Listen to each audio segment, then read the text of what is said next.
President Manuelito is stuck in traffic at this time, so she'll be here shortly. Apparently there's an accident right outside of town here. So we'll get started with calling to order the Pledge of Allegiance.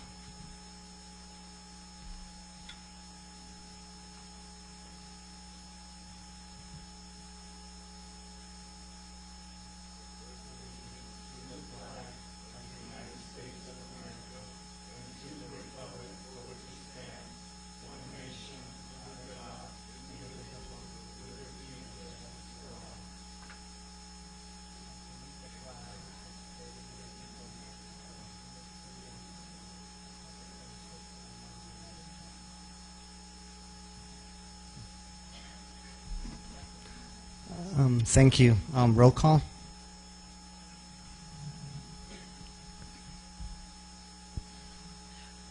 Priscilla Manuelito.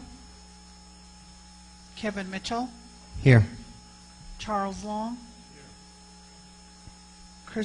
Chris Martinson. Here. Michael Schaaf. Here.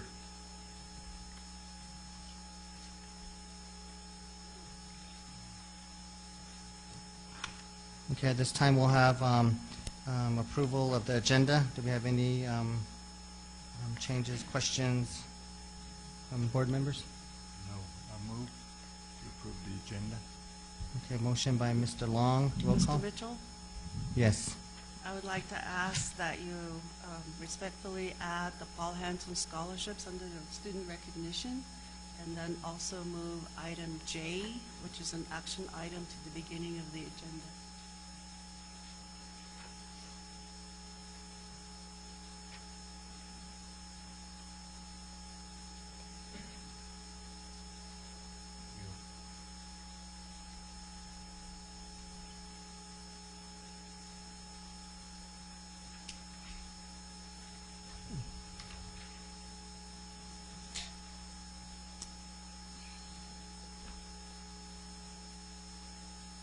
Okay, with those changes, do we have a motion? I'll amend my motion to include that. Okay, motion by Mr. Long. Roll call. Mr. Schaaf. Yes. Mr. Martinson. Yes. Mr. Mitchell. Yes. Okay, at this time we'll start with recognition.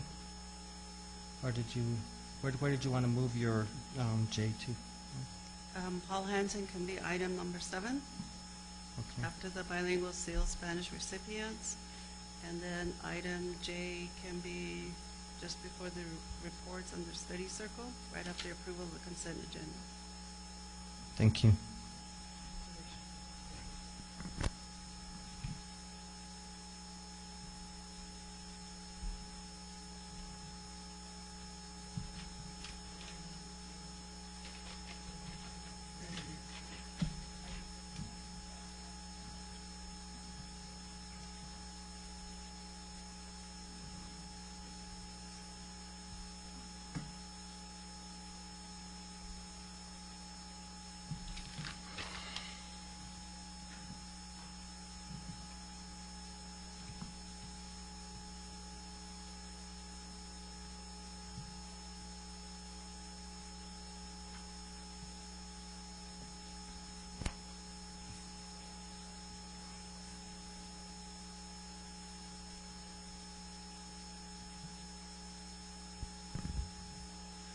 Mr. Vice President, we would like to present awards that were given to the school board through the School Boards Association. We'd like to start there this evening.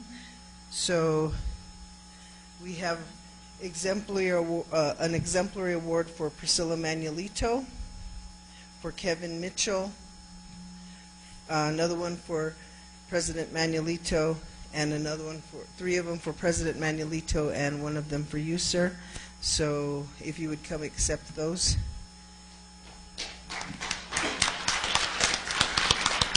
The award is awarded by the New Mexico School Boards Association, and it acknowledges that this board member, or each of the board members, earned so many hours in their New Mexico School Board training. So, Mr. Manuelito. Sorry. Mr. Mitchell, thank you. Thank you. Uh-huh.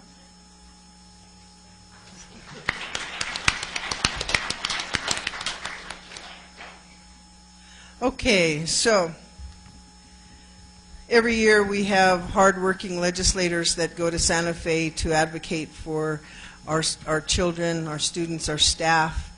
And this year we'd like to recognize our legislator efforts, and we will start first off with New Mexico State Representative D. Wanda Johnson.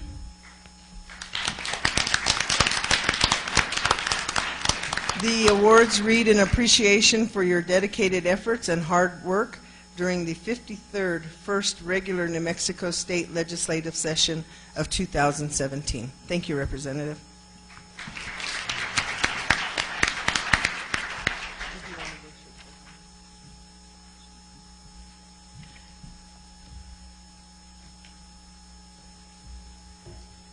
Next we have New Mexico State Senator George K. Munoz.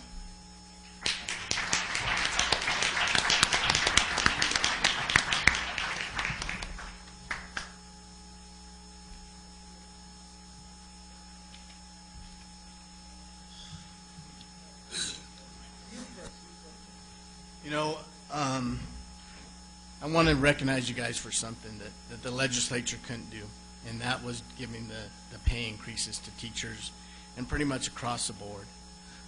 We've tried it. We don't have the money. Glad you guys had the money. I think it was the right thing to do with the money is to increase those salaries and those pay for those employees. So I want to say thank you for that. I want to thank you for the recognition. I want to talk for just a second. I know we're going to talk about the middle school, and I'm not going to stay around because I'm going to go home and rope with my kids. And just back to life when you got a senior, spend as much time with you can. But the middle school is a great deal. My kid is going to graduate from there. He's going to be able to get his diploma in 2 years. I know they just got an increase of 30 students, but there's some issues. In New Mexico, we're going to have struggles for the next couple of years. And how are we going to control that money to make sure it's fair to every student? So you guys got some tough decisions tonight. I want you to know where I kind of stood in the middle school, but I really wanted to thank you for giving those teachers and those people across the board raises. And I appreciate that from my heart, and my wife does too. Thank you.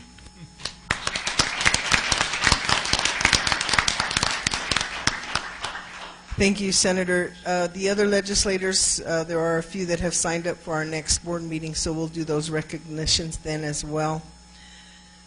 Mr. Vice President, we would also like to, and board, we'd like to recognize 4 students who have done something that very few students have done to date, and we hope that more students can accomplish in the future. As a board member of the New Mexico Association for Bilingual Education, we saw a tremendous increase in students' ability to not only speak a foreign language or a heritage language, but also we just awarded our first 5 recipients of scholarships for those students who can speak as they go into the teaching profession to become language teachers themselves. So this program is moving along. It's very exciting to see the students succeed at this. We do have 4 bilingual recipients here this evening, and we would like to just have the recipients be a little bit patient. We love to give our certificates to you signed and framed. However, because President Manuelito is stuck in traffic, they do not have her signature on it. So if you just be patient with us, we'll get this accomplished. We ask that when you come up here that you come here and receive your certificate and then shake the hands of the board members, and then we would like to get a group picture of you. First off, Priscilla Cisneros Babella, if you would come up, please.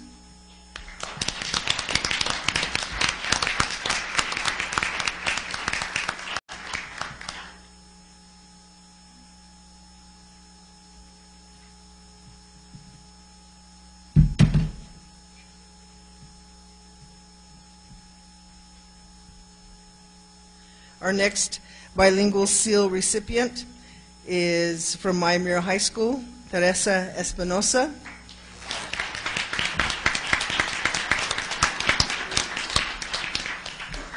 All four of them are from Maimira. You would please stay up here so we could get your picture as a group. Congratulations. Yeah, that's you. Our next recipient from Maimira High School, Luis Gonzalo Martinez.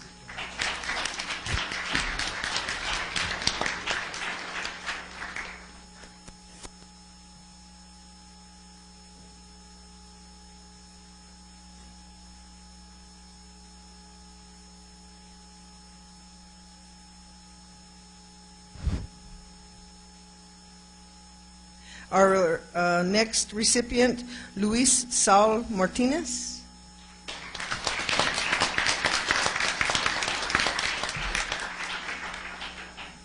So just to let you know that these students are fluent in Spanish, and they receive this bilingual seal to go on their diploma with hopes that they'll be able to utilize those skills in college in replacement of their foreign language classes. So let's give them a round of applause.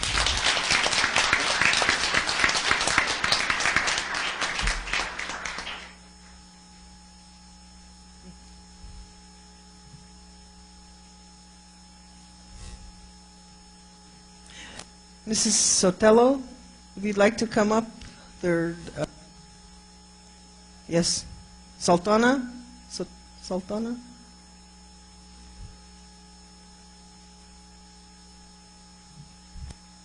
This is their sponsor and their Spanish teacher, and we'd like her to share a few words about their accomplishment. All right, everybody gets their first Spanish lesson if you haven't had it before. The last name is Saldaña, like a witch. I'm really, really proud of these four students, and I think it's a tribute to the district to have them so willing to take the extra effort to receive this bilingual seal. In order for them to do that, it isn't just given to them. They have to earn it. One of the things that they have to do is to take a computerized test. It is a national standard test. And the maximum pointage that they can get is 6. In order to get the bilingual seal, they have to qualify with at least a 4. Then they have to do an active presentation to community members, which some of us, I'm not one of them, but some of us are very shy and unable to speak in front of people. And to have these kids have to come up, do a presentation that's anywhere between 5 and 10 minutes, and answer questions in Spanish about their presentation, this is a big deal. And so what we're doing is actually creating a life skill for them. One, in being able to address the public, and 2, to realize that nothing comes without a little bit of effort. And they have done remarkably. And I applaud the district, I applaud the state for recognizing the need for all of us to give our heritages, our backgrounds, credit for who we are right now in the present. And I hope this continues. Thank you very much. Thank you. Thank you. Terry. Thank you, Ms. Sultana. I would just like to say to the students that, I'm very, very proud of you.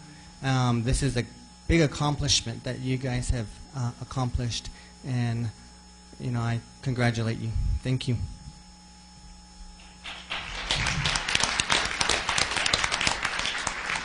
Mr. Vice President, I've had a request by Representative Johnson to come share some words. So, Representative?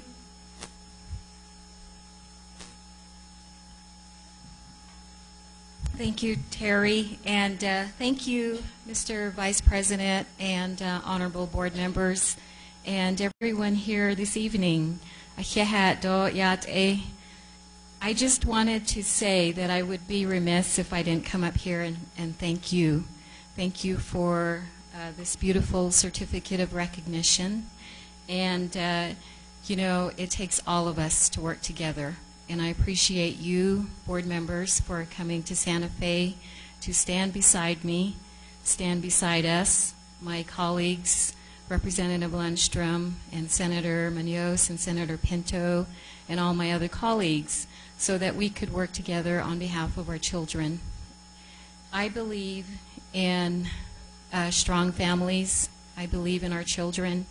And so with that, I want to say thank you. I want to thank our chapters, Tohatchee chapter, Crown Point chapter, Twin Lakes chapter. Many chapters also followed us to Santa Fe to help us with this work. And I'm also honored to be your Democratic Majority House Chairwoman. So with that, I just want to say thank you.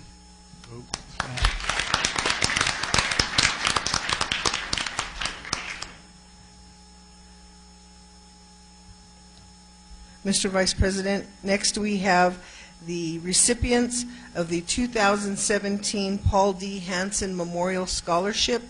This is a scholarship that comes to seniors nominated by their high school in memory of our former superintendent, Paul D. Hansen. So congratulations to these students. From Navajo Pine High, Pearlie Artieda.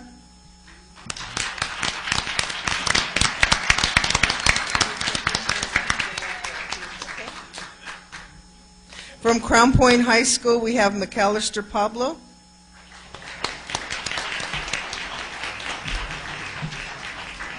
From Gallup Central High, we have Cheyenne Joe.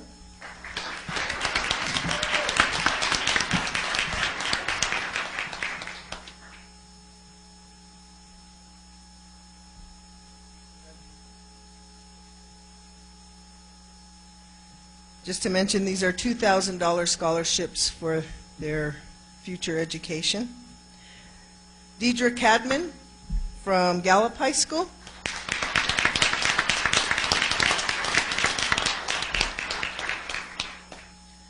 Another Gallup High graduate, Nicholas Charlie.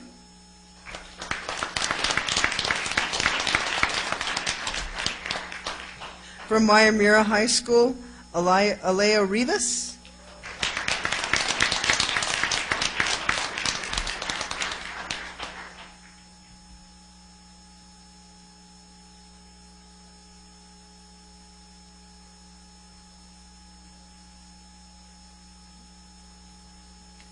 Another graduate from Mayamura High School, Sarah Espinosa.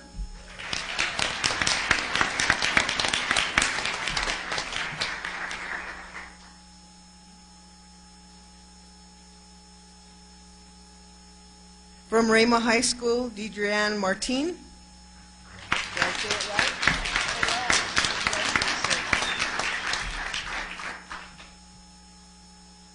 From Thoreau High School, Alexandra Sawatsky.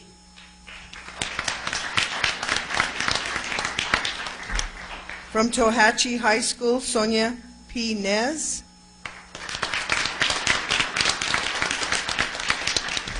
Sonia's been up here several times for awards. She must be a very outstanding student. Congratulations.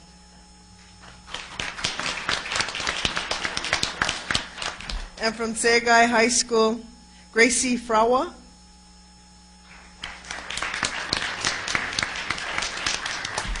Congratulations to our Paul D. Hansen Memorial Scholarship recipients, and good luck in your future.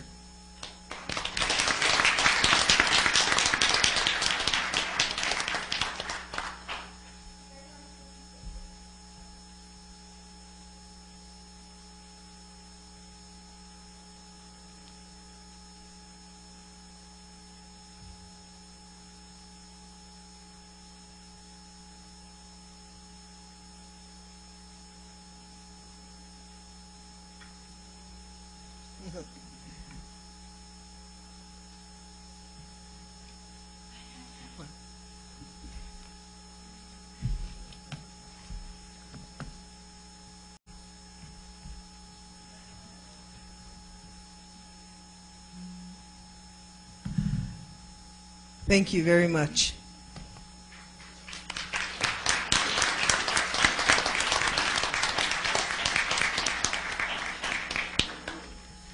the Hanson recipients, if you'll just hang on just a few minutes. Our president arrived, and in due time she'll place her signature on your certificates for you. I'd like to also have Vanessa pick up the bilingual seal recipients as well for signatures. Next up, we have some outstanding counselors to recognize, and I'd like to call Mary Lindenmeyer up to share a little bit of information about the criteria that led to these awards.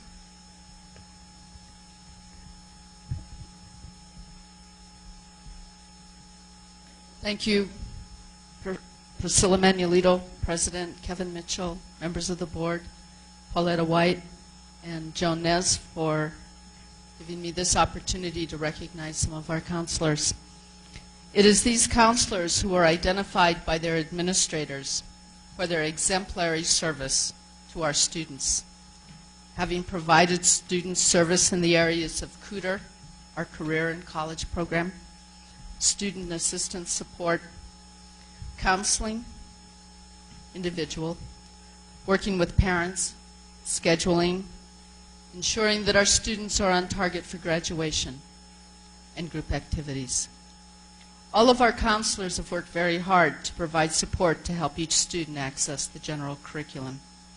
The counselors we are recognizing tonight are highly thought of by their administrators for their dedication and tireless effort in assisting students. So if our counselors who are here tonight could come up, and I'll present the awards to you.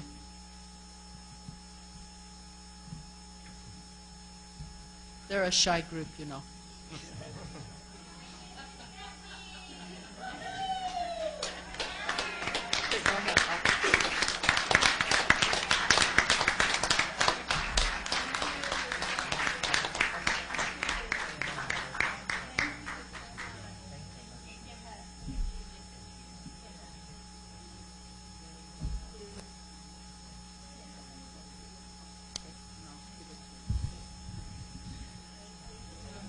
So standing before you, we have a counselor from Gallup Central High School, Carol Martinson. If you'd raise your hand, please. Also from Gallup Central High School, we have Counselor Danny Makovich.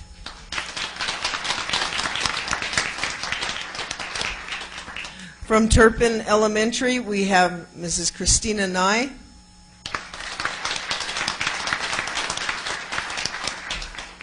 From Mayamura High School, Lucia DeSantis. From Thoreau Elementary, Lynn Quare.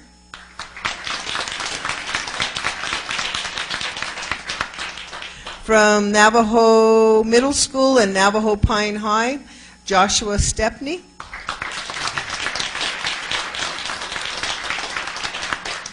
From Del Norte Elementary School, we have Matthew Shade.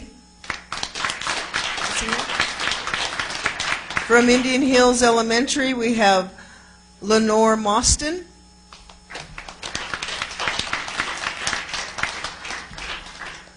At Lincoln Elementary School, we have Tammy Sullinger.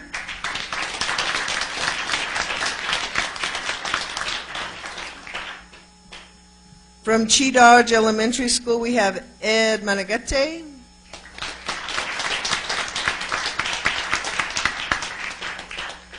From Gallup Middle School, we have Mr. Grant Lawrence.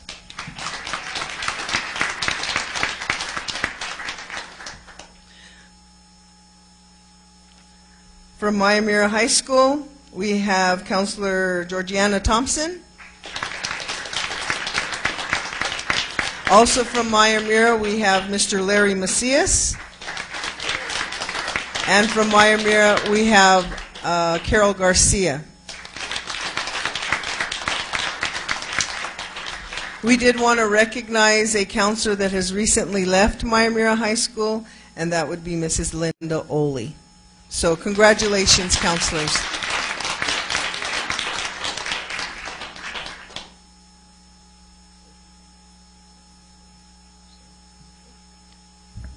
So I'd like to thank them for their dedication to our students.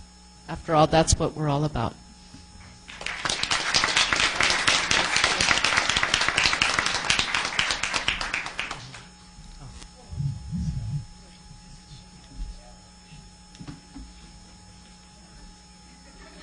We'll get them signed and framed as soon as we can, like in just a few minutes. Thank you, Larry. Madam President, we're glad you're here. Thank you for your autographs, and that concludes the recognitions for tonight.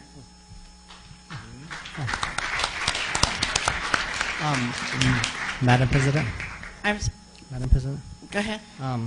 I just also wanted to recognize we do also have Representative Patty Lundstrom. If you would stand, we did recognize her at our last board meeting, and glad to see you here tonight again. Thank you. Yate, thank you all. Sorry that I ran in late.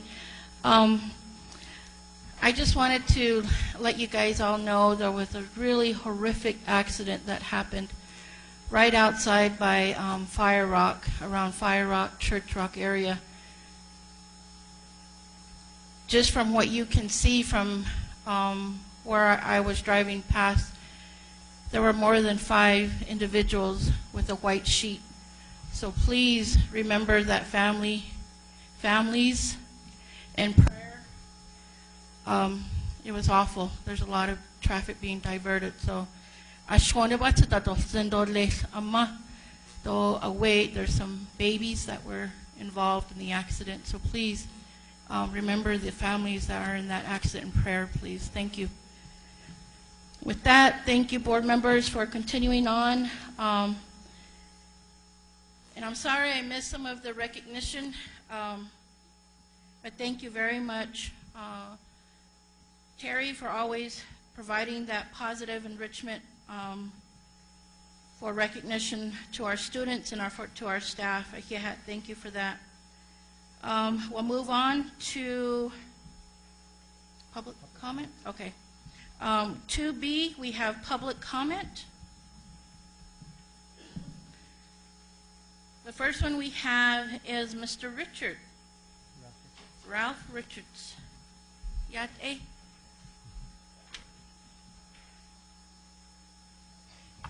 Madam Chair and distinguished board members, I chair the UNM Gallup Board of Advisors, and I just want to say a few words about our Mill College High School program. A lot of you might know that it started in 2002 under Beth Miller's leadership. We started with 25 students, we went to 60, and currently we're at 100. I come on board 4 years ago. I was excited about our Middle College High School program. I think it's one of the things that we're doing very well.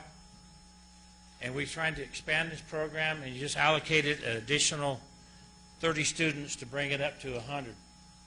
We just finished our hold down at UNM Gallup and our capital campaign, and we had a great evening. We're trying to raise funds to help remodel Lions Hall. And I say remodel Lions Hall because some of you might not know this. Lions Hall was the building that started UNM Gallup. And look where it has grown today. Middle College High School is probably one of the finest programs that we can offer our students today. They graduate high school with an associate degree. 97% of the students at Middle College High School graduate. Out of that total enrollment, 85% go on to get 4-year degrees. I don't know how we can argue and not support this program with those kind of statistics. We have a waiting list right now currently of 43 students. I know in the past there's been some concerns, there's been some gossip, there's been some rumor. Well, why doesn't my child go to Middle College High School? It's an open enrollment. It is a lottery draw. And if they don't get in that year, they're put on the waiting list with the other 43. And if you don't believe it, go see it yourself. When I first got on the board, that was one of the biggest things that community members hit me with. Well, yeah, let me pick out 100 students. I can make sure we get a 97% graduation rate. Not true, board members. Not true. Those that apply are drawn out of a bucket on a lottery system. And the ones that are drawn attend Miller College High School. We have plans of trying to expand it. I know it's on your agenda this evening. I hope that you support the expansion, because I think there is no other option than give these 120 students the opportunity to graduate high school with their associate degree, let alone what it's saving you parents out there.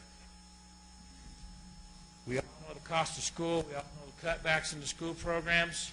You know, this is an excellent opportunity for all of us to step forward and get our students involved. Some of you had some disconcern about dual credits. Don't ask me who or why or how.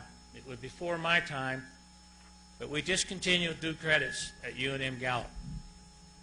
Since my tenure on the board, we have reenacted dual credits, and we are working diligently to offer dual credit certification to people in high school. And we got a great person, Jamie McMahon. She's leading that march. I believe your superintendent is meeting with her this week as we speak, Rob, on Friday. So we hope to expand that program even more. So I encourage all of you to support this increase in enrollment at Miller College High School.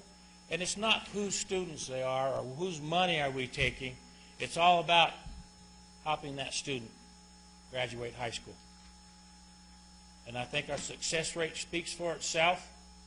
This semester I had the good fortune of attending one of their service requirements, which was foods from International Foods. And I tell you what, I had one of the better evenings of my life. All the students got together, came up with international cuisines, and it was fantastic. And all those funds went to help build and renovate our Miller College High School. Some of you might be concerned about that effort, but we're moving forward on it. The building is structurally sound, and I really don't feel that Gallup should be giving up its heritage. So I hope we can hang on to that and move it forward. And I would love to invite, I've told Dr. Dyers to try to set this up to where we need to work together. Our community campus and our school should be just like this, bonding together. And folks, we're all educated enough. Why are we not doing this? I'd love to try to set up a meeting in the future. I just got reelected for 4 more years, and I don't know about you, but I'm charged up because I love our community and I love the people in it. Let's help give them an opportunity to improve their quality of life. Is there any questions that I could answer? Because I got my little granddaughter. We was at softball practice.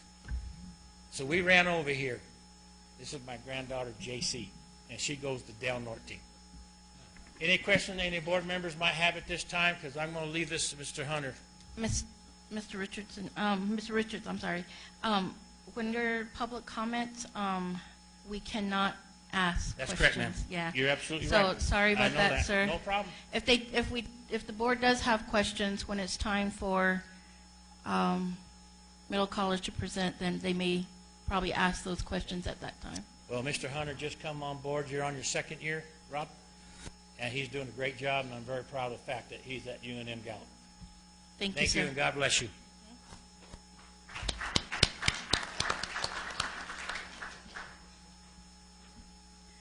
Next, we have Renee Hardy.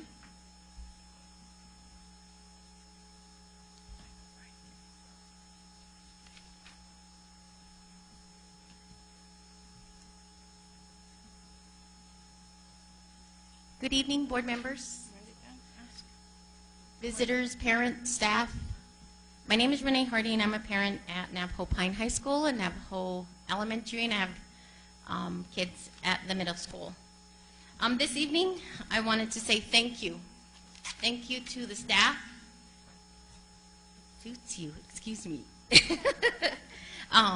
For recognizing our awesome, awesome counselors. I've been praising Mr. Stepney since he started. He's done a wonderful job at Navajo Pine High School. He's had meetings before school started, and I'd like to say thank you on behalf of our parents at Navajo Pine for recognizing him.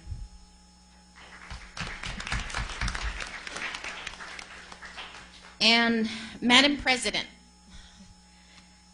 this evening I'd like to thank you for doing the things that you do, not for self-praise. You're always traveling. You're always putting our kids first.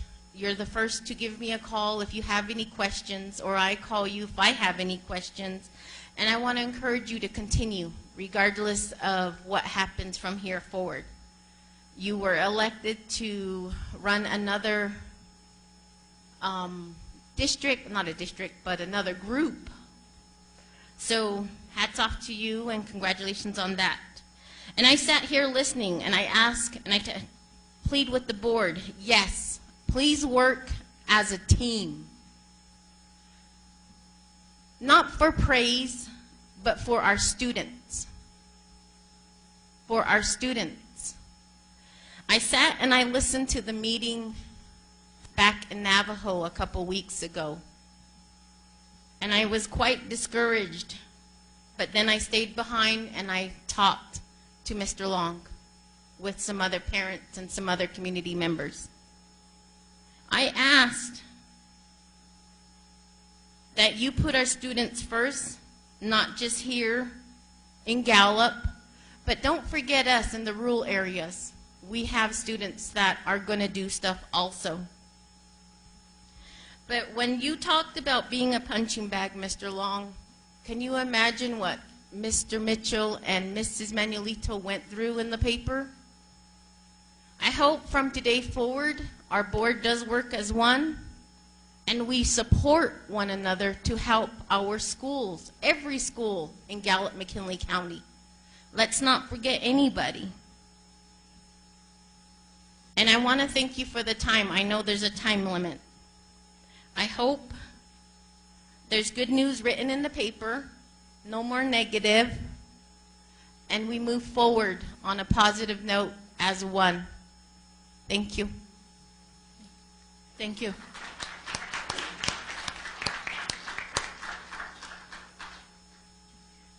Andrea Thomas.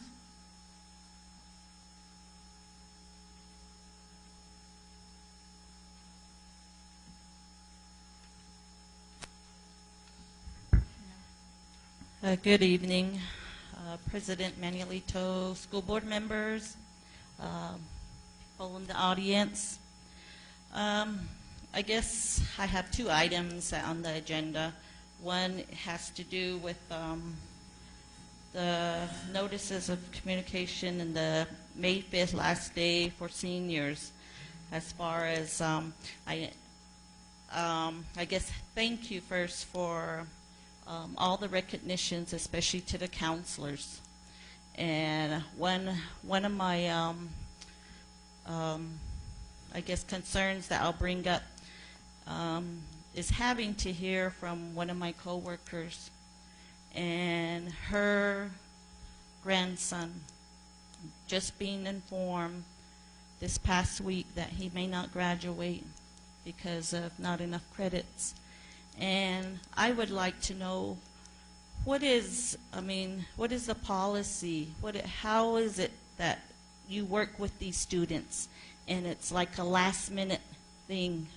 I sure wouldn't want my child, or I don't think you guys would want your children, your grandchildren, to be notified a couple weeks before graduation that they're not graduating because they don't have enough credits. Or they need a letter from a college to say they are accepted. I'm not sure how that goes, but I think there needs to be a little bit more communication within the schools. I know that this was brought up last year as well with another student from Tohatchee. And I would just like this to be looked into so that this doesn't happen to any of the students who work hard to get where they're at, you know. And it says, being a parent, one of your signs up there says, being a parent is hard and you can help. Please do that. That goes on to my next item as far as elections and stuff, you know. We look here, we look at our children succeeding. We look at you school board members for help. It's not you sitting up there earning a name for yourself or anything. It's for our children.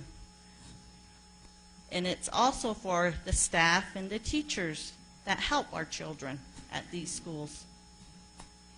There's a lot of, it seems like now we're going back 3 steps, having to bring this up. There was nothing in the paper for, I would say, a good month. And now we are going to see it again. And we're not going to go back to having a divisional group here. That's not what we're here for. And I don't wish for you guys to bring it upon this Gallup McKinley County Schools. So work as a team. Listen to us parents when we come up and speak. It's not petty.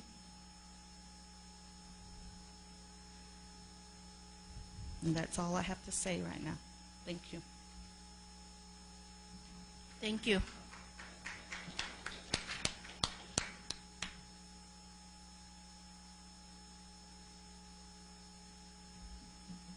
Moving on, we have number 3, approval of minutes.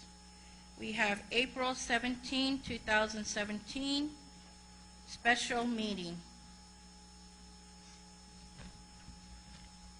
Madam Chair, Mr. Long? I move that we approve both minutes, meeting minutes.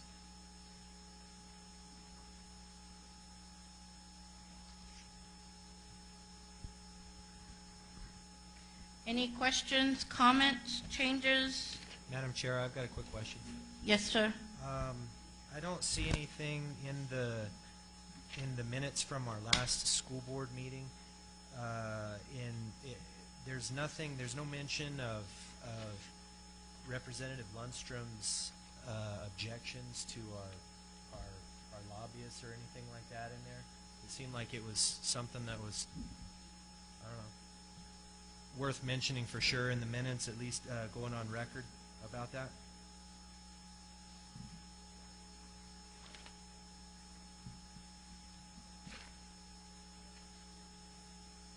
So that would be under study circle 2? Excuse me? Okay. In A2, looks like Representative Patty Lundstrom's report. Looks like it, I mean, probably just a couple of sentences making sure to note, document the concerns that she had and what the reactions were and things like that. I mean, I think it's certainly worth noting. If you could also,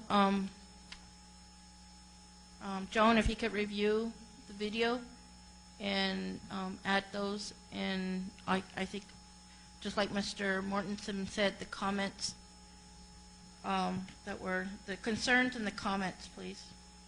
Thank you. Anything else, board members?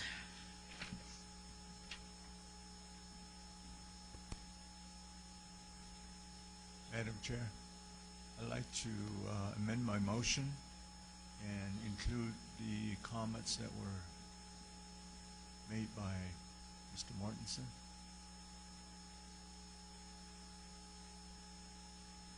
With changes in it? With changes, eh?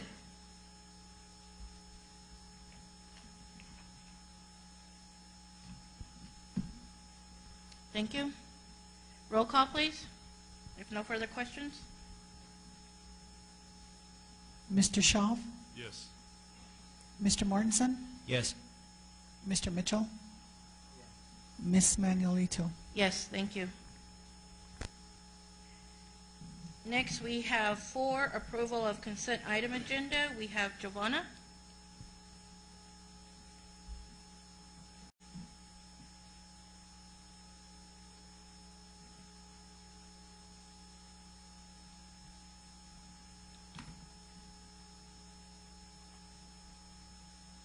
Madam President, I appreciate you allowing me to move this agenda item up, but I was just notified that a Paul D. Hansen recipient, who is also in the traffic, has come and would very much like to shake the board's hand. Would it be okay if we went ahead and recognized that student? Sure. McAllister Pablo, Paul D. Hansen recipient, we'd very much appreciate you coming up.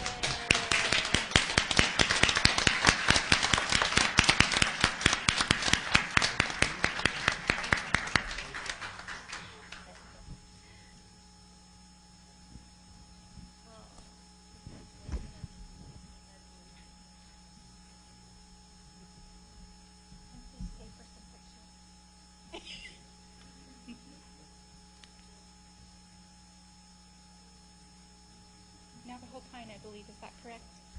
No, I'm sorry, Crown Point.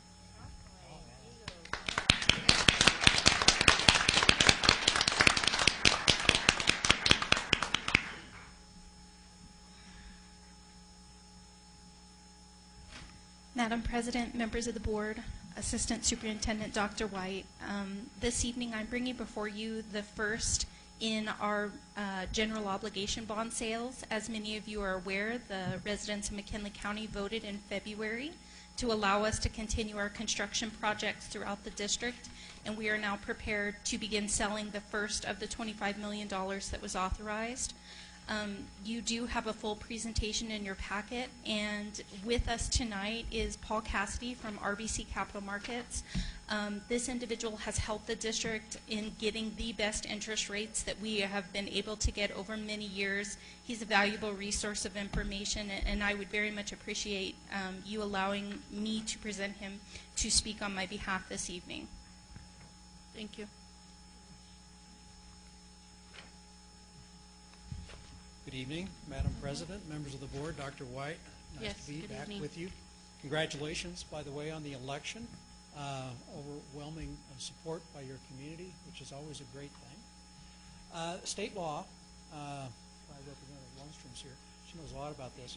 Also, the New Mexico Constitution governs how many bonds you can sell, and it's limited to an amount of 6% of the district's assessed valuation. We currently have capacity to sell $6.9 million, and that's what we're recommending we go forward with. And we're going to recommend something different than we've done the last couple years. New Mexico Finance Authority is a valuable resource to us, the communities in New Mexico, school districts in New Mexico. They have a program called the Public Project Revolving Fund. They can subsidize interest rates, and working with them, they've determined that they can, if we go through them for this particular financing, they'll make a loan of at a 0% interest rate for up to $500,000 of the borrowing. When we compare that against what you can do in the public markets, the district is rated, highly rated, A1 by Moody's Investor Service. The state has a credit enhancement program, and we can also get an interest rate advantage because of that as well. When we compare the two, though, New Mexico Finance Authority will save about 0.5% in interest cost to the district. The bonds that we're planning to sell, with your approval, have a 12-year final maturity, and we're looking for a fixed rate of interest. NMFA can do that for us. So that's part of the action item tonight. The other part of the action item is that we constantly review our clients' outstanding debt for refinancing purposes. And we do have two bond issues, a 2008 and 2009 bond issue, outstanding that have interest rates on average of 4.2%. We can refinance those and reduce the interest rate to about 1.8 to 1.9%. And we recommend to the board that you pursue that simultaneously with sale of the $6.9 million of new money bonds that'll finance some critical infrastructure, Lincoln Elementary in particular, telephone system, bleachers. There's a lot of other things that'll be coming in next year's sale when you're ready to get forward with that. Before you tonight is a resolution that has been prepared. It's a resolution requesting financial assistance, and we get the board to approve this. We sign it. There's an application that accompanies it that would also be signed by the district, and then we would go to the NMFA board meeting on May 25th, their regular monthly meeting for their board of directors approval.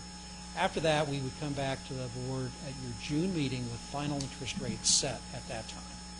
And then cash would be in the bank at mid to the end of July. A refinancing bond issue would settle after August 1st, after payment of some outstanding debt. And so getting started tonight is really quite timely. Interest rates have remained low.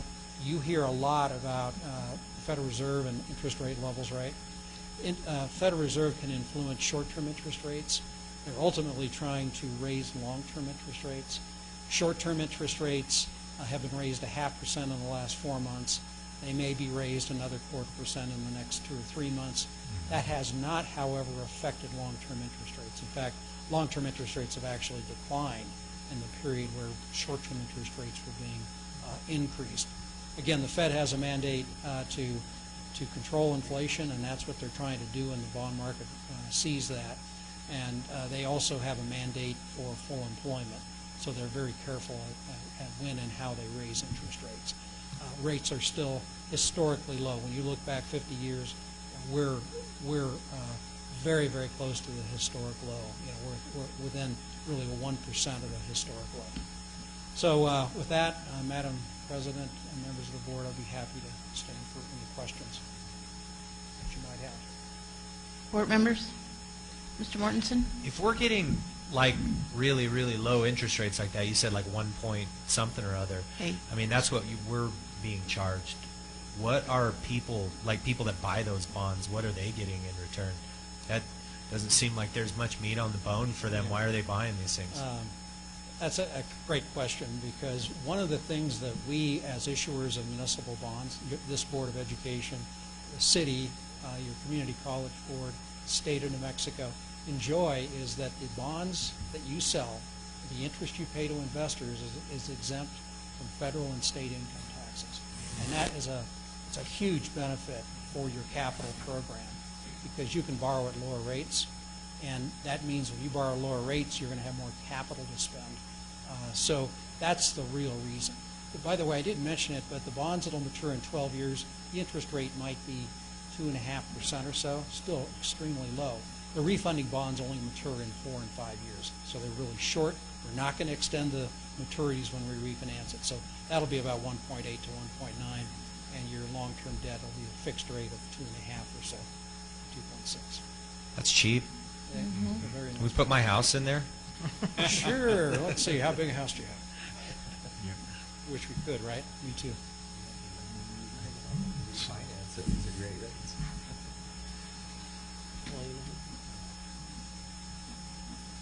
Any other questions, board members? Madam Chair, Yes. it sounds like a great deal, and I'd like to move that we approve the resolution to float these bonds. I think this is in combination with the whole consent, or the consent items. Oh, that's the one you, okay.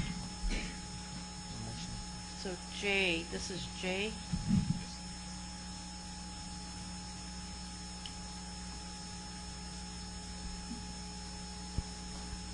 Okay, sorry about that. Any other questions then? We'll go ahead and, got a motion by Mr. Long. And roll call, please. Mr. Shaw? Yes. Mr. Mortensen? Yes. Mr. Mitchell? Yes. Ms. Manuelito? Yes, thank you. Thank you, board. Thank you very much. See you in the next couple months. Okay, see you in June. Yes, we have a lot of trust in you, so thank you.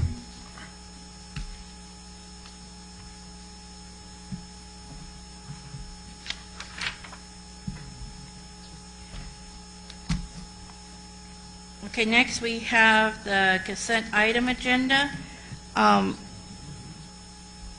For 6A, B, C, D, E, I would like to ask Mr. Mortensen for his recommendation on that, the budgets, please. Madam Chair? We have Ms. Hanks has given a copy of a revised budget on there, so that deals with the A, B, C, and D. This one here. Okay. And Ms. Hanks will Oh, explain okay. that. Okay, go ahead. Madam President, I do apologize. There was a typographical error on the item that was given to you. There was an item that was actually put under intra-transfers. That needed to be an inter-transfer, and so that item was moved. The monetary amount wasn't changed, the description wasn't changed, it was just moved down to letter D, and those items were highlighted in green to be sure that they were very easily identifiable. And again, it was just a typographical error, but I wanted to be sure that you had a corrected copy. Okay, did you see the other attachment? Yes. I just gave mine away to Dr. White. Okay. No, that's okay. It's going to confuse me. Okay, thank you. Thank you.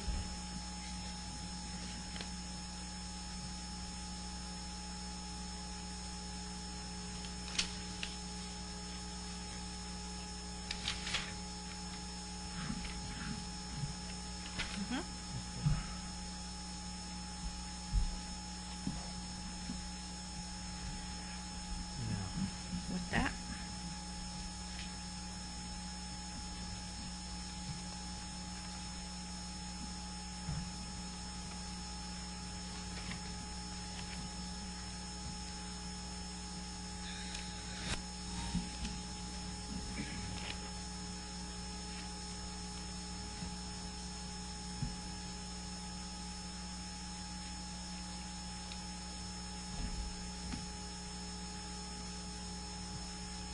Madam President, as I've looked through this stuff, I mean, it seems like fairly routine types of transfers to me, and I would encourage everybody, of course, to look at it and make up their own minds. I have the utmost confidence in Giovanna Hanks and her abilities, but I move that we approve these things as part of the consent item.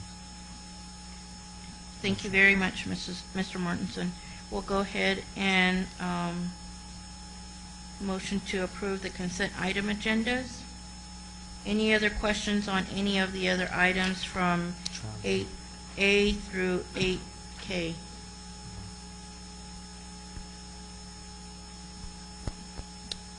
Hearing none, I'll go ahead and ask for roll call. Mr. Shaw, Yes. Mr. Long, Yes. Mr. Mitchell, Yes. Ms. Manuelito. Yes.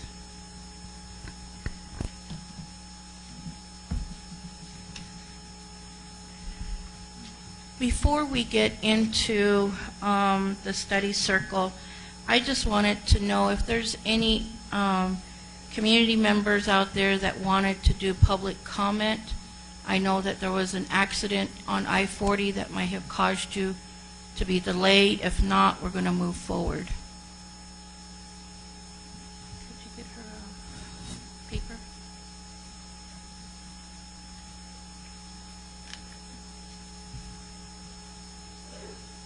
You can. We just need the document for the paper for documentation's sake. Thank you.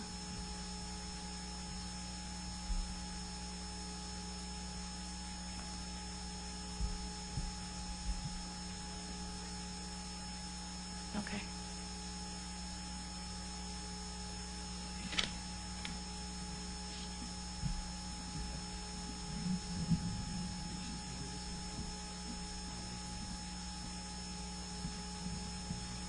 I don't know.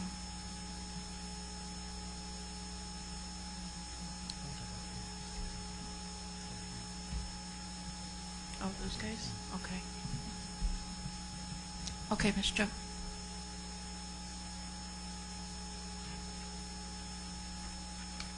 Thank you.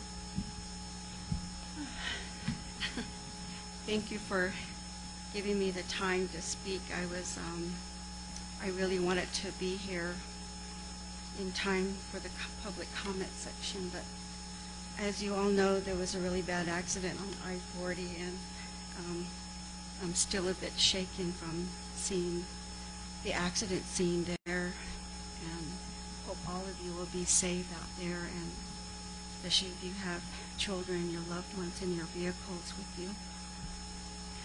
Frida, can you kind of pull the mic down? Okay, thank you. Is that all right? Yeah. My name is Frida Joe, and I'm from Standing Rock. Some of you don't know where Standing Rock is. It's about 45 miles northeast of here. I have granddaughters who attend school at Crown Point, and I want to speak on the board elections issue. And, you know, I'm really upset that this is taking place tonight when the state states in its statutes that board elections take place in July. And I don't know why we're doing this at this point. You know, we have new board members that have been in for only a few months. I would think they would at least give you all some time and let those that are in there now to finish their terms. I don't see the rationale in it. The other thing that upsets me about this is I'm told that my District 2 representative says that his community, his parents, his staff in that area are wanting that change now. And I'm a constituent from that area. I didn't ask him to make that change, and neither did many of the parents that are there. I communicate a lot with a lot of the parents out there, and some of you know that I was a candidate for a board member, and I went to visit many of those chapters. I think there were somewhere between 15, 16 chapters in District 2. And the chapters that I went to, they said I was the only one that went there to visit them. They didn't have any of the other candidates visit. And many of them didn't know what was going on in the board. I mean, I was appalled to hear that. I would think that more parents and community members would educate themselves and be involved in what's going on in our schools, but they're not. And sadly, many of the voters in this community are the elderly people. And they don't really know what's going on in our school systems, or they don't have a direct interest. And so, you know, it upsets me. You know, I have grandchildren that are going to school there, and I don't like, you know, this political football being played here. And the interest of our children are not being met in that way. The other thing I don't like hearing is the statement, our board members forgot about our children. You know, that's not what I see. Working with Mr. Henneman and Kevin Mitchell and Priscilla, they're the most compassionate people about our children's education. I mean, you find very few people in our communities that feel that way. And you know, I hope that, you know, if there are that many people that are advocating for that change in board leadership, where's the documentation? They should come forward with a petition or a resolution of some sort. That, you know, to make that statement is a really big statement coming from each of those communities. Again, I want to thank you for allowing me some time to speak here. Thank you.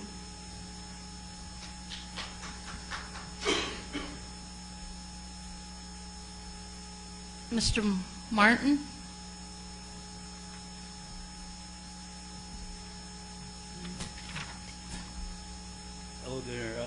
Hello there, Madam President, and the rest of the school board members and the community that's in here. My name is James Martin. I come from an area of Pruitt, and I have the same thing that this lady spoke about here, about the election, that's been on my mind.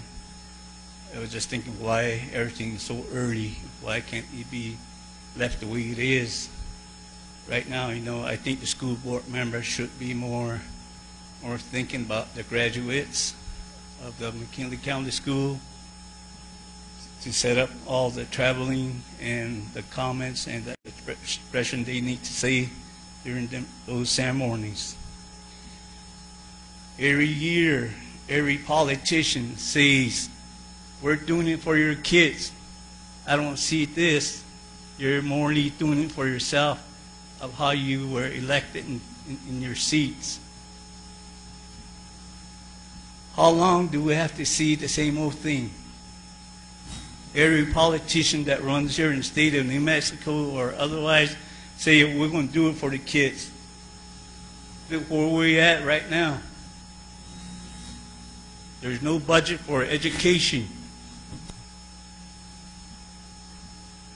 So I think you guys should leave this election alone and think about our kids.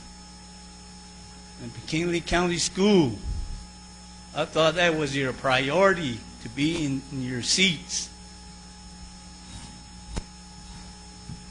So you let this election go. Keep it as usual. 2 months from now, what's the rush? After school is done, after the graduations are done, there's a lot of time to discuss about the changes that you guys need to do. Right now, the priority is the graduates. This upsets me. If you cannot do it, I will get supporting resolution from the chapter around this community. Then we'll do some changing ourselves. It won't be up to you guys. Because us voters, we can change it. I didn't know anything about politicians, but a few years ago, I supported one guy and won the election. So I think I know where I can stand right now against politicians. So if you guys don't want to do it, if you don't want to leave this election alone, then okay, then maybe we'll do a recall in your seat.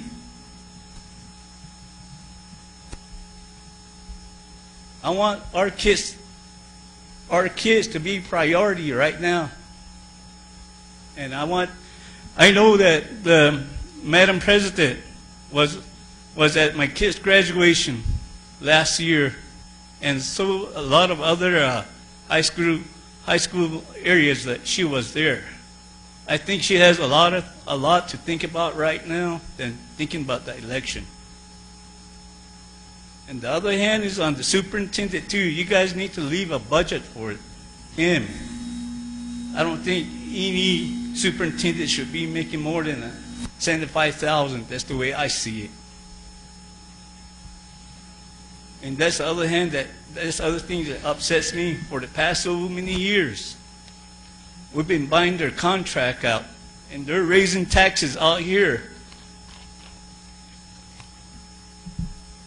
See, when you look at this from outside and in town, it's real different. It seems that you guys are more doing it for your pockets than the education.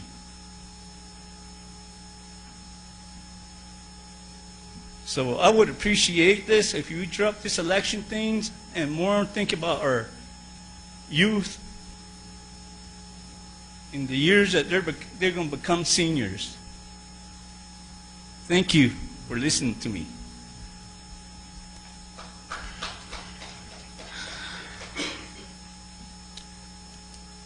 Ms. Anton?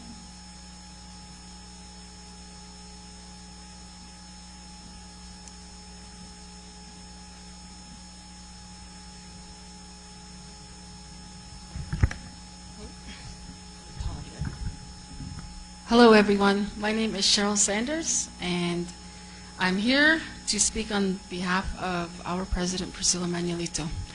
I have been teaching in the district for 17 years. I have taught at, 11 years at Crompoint High School, and the past 6 years at Theru High School.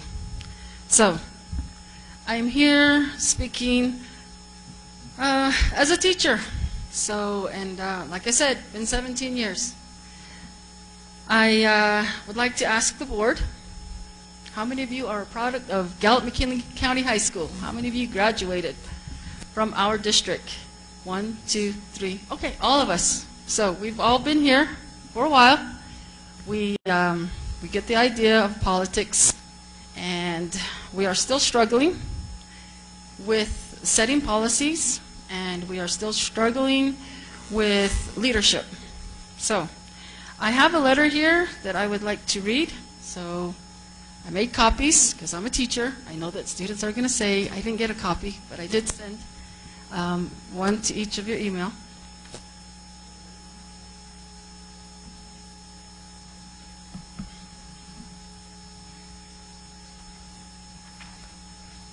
So, it's quite upsetting to know that the best leader on the school board is now up for re-election, that is just coming out of nowhere. We're not following policies. I'd like to remind the school board that your mission says, and I have here, to provide leadership by setting direction and establishing priorities and policies for the district students, parents, and staff by modeling and using a systems approach to continuous improvement. So, continuous improvement and systems approach, we have all been taught as teachers, is the PDSA process. And you're totally skipping the plan, the do, the study, and you just want to jump into act. And I don't think that's right. We need to have a proper election. I came in late, there was traffic. However, the two parents that were here in front of me pretty much told you that there are no resolutions. There are no chapter resolutions that I know of to have an election tonight. And before we go ahead and do this drastic step, which would be tragic, by replacing Priscilla Manuelito as president, I would like to read this letter just to give you an idea of where my perspective comes from. Okay, so first, you got to remember, our students deserve to be surrounded by faculty and staff who value their employment, as well as administrators and school board members who serve to enhance the lives of our students. I'm going to ask you, let's see, District number 2, Mr. Charles Long, I'd like to ask you, do you know what's happening at Mayamera High School tomorrow?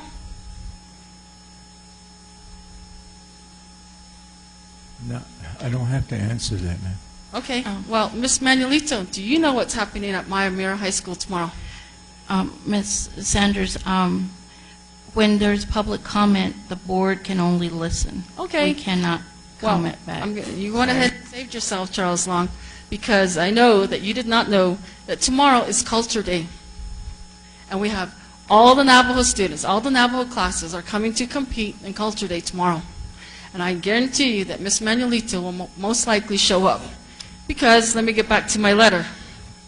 President Manuelito has been successful in creating an atmosphere of holding central office personnel and building administrators accountable for improving their service to students in our district. Ms. Manuelito has also implemented changes which have made Gallup McKinley County a competitive district for teachers and instructional staff to value their employment with pay raises and rent incentives. In addition, she has also advocated for career fairs to be more prevalent within our region. So, that's one of the things that I value as a teacher, that she values me as a teacher. By attending countless chapter meetings, school campus visits, school social events, and listening to concerns of parents during school celebrations, sporting events, and cultural events, Ms. Manuelito has become a recognizable advocate in communities across our district. Actions speak louder than words. Ms. Manuelito's commitment to the success of our students has been seen in the conferences she willingly attends to educate herself on the policies for advancing our district. These are qualities each school board member should possess. So she goes out of her way. We see her in the communities. The perspectives and directives Ms. Manuelito advocates for not only includes higher educational expectations, but also includes improving the physical well-being of students. She has set higher standards for improving the quality of school lunches and placed a ban on dangerous energy drinks.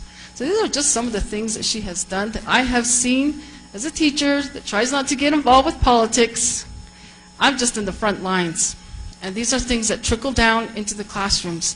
And these are positive things that Ms. Manuelito has done for our school district. President Manuelito is the voice of hundreds of parents and students in our district. Within the short time that she has served on our school board, a number of positive changes have resulted. Her leadership is irreplaceable. With my experience of 17 years as a Gallup McKinley County teacher, Priscilla Manuelito is the first board member who has set into action higher expectation for all leadership positions within our district. For these reasons, we need to keep her and have her continue to be our school board president. She is the voice of our community, the Root community in District 1, 2, 3, 4, and 5. And I challenge the school board members. I just want to know, how many of you have actually come to have actually been to a chapter meeting? That is the first place that you go to find out what communities are like outside of Gallup. We have a number of students who struggle with many different areas, and Priscilla Manuelito understands that because she is the one who goes out there and knows parents by name. I know that she's working with the Johnson O'Malley program, the Indian Education Program, and she knows these people by name because she goes there based on wanting to educate herself and wanting to do what's right for our students. And if we replace her as president without following the policies that are in your mission, then you are a disservice to our students. She has been at through high school a number of times. She has been at through mid school. And I know that she has also been at the elementary. She understands our issues. So I also know that Gallup Independent likes to say a few things, and let's all remember that Gallup Independent their purpose is to sell newspapers. Our purpose is to serve our students honorably and as trustworthy as we possibly can. And I just believe that that is what you need to remember before you decide to replace Ms. Manuelito. And again, my name is Cheryl Sanders. I'm a teacher at Thoreau High School. I've been in the district for 17 years, and I plan to stay in the district until I retire because I love my students. And I'm here because I love my students. And Ms. Manuelito, she is the voice for not only Thoreau High School, but the entire district. So before you decide to run for president, or before you decide to replace her as president, you need to ask yourself, are you willing to drive out to Tsegai? Are you willing to go to Tehachi? Have you been invited by a student to their graduation? Do you know any of these students? Because Priscilla Manuelito does. So thank you for your time, and I hope that you do the right thing, hold off the elections, and really understand what the position you are in requires. She has been serving for more than a year, and yes, she's taking the full blunt of what the policies require and the people that she needs to go up against, but she's doing the right thing, and our district is finally going in the right direction, and we need to respect that. Thank you.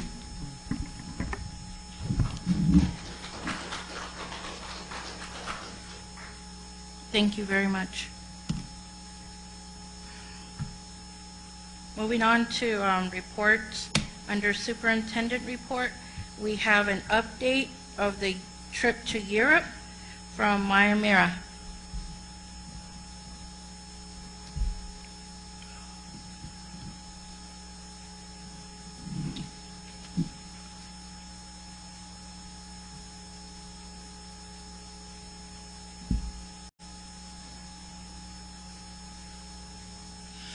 Madam President, members of the board, thank you for letting us come back and give you an update on the trip. I am Cody Moody, joined by my co-leader on the trip, Garrett Stoles, and we actually brought our other chaperones with us today, Kelly Fitzmaurice and Roberta Saldana. I'm saying that correct? Okay. So you asked us to come back and give you an update on what we've been doing in terms of the trip. So we thought it'd be nice to make you a little cheat sheet, so you're not just listening to us, you can sort of see some numbers. So we'd like you to quickly look over that, and if you have any questions about our progress, we'd really like to know. We would like to mention that we did get a good head start on fundraising.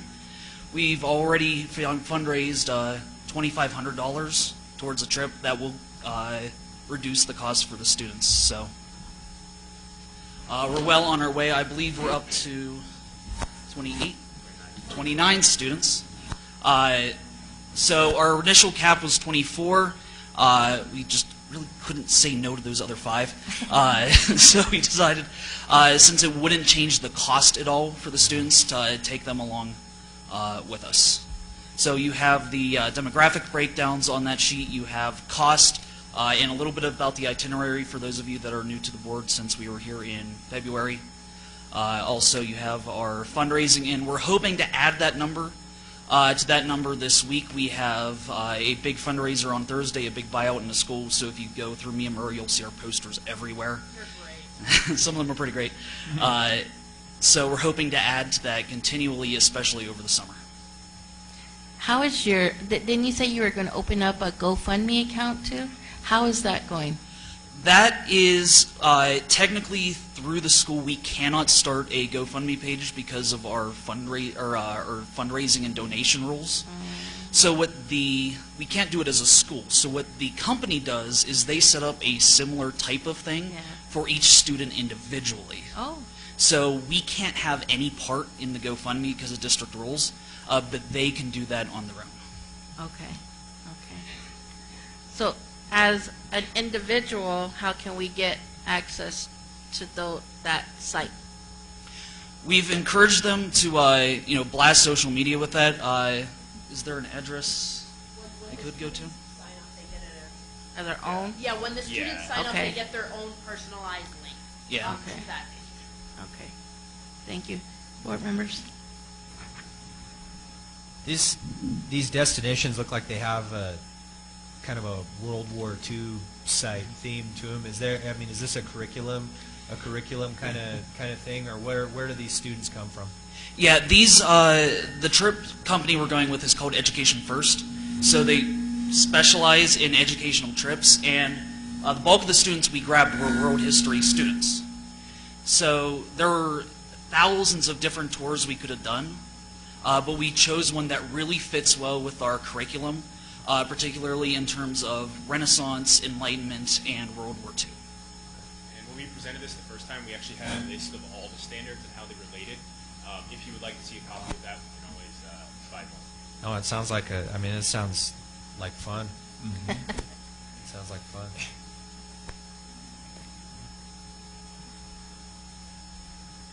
Any other question, board members? No. I really appreciate the update, and I hope you continue to do this for us. And, we'll be cheering you on that all 29 get to go. I mean, it's going to be an awesome trip, and thank you for doing this for them. Madam Chair.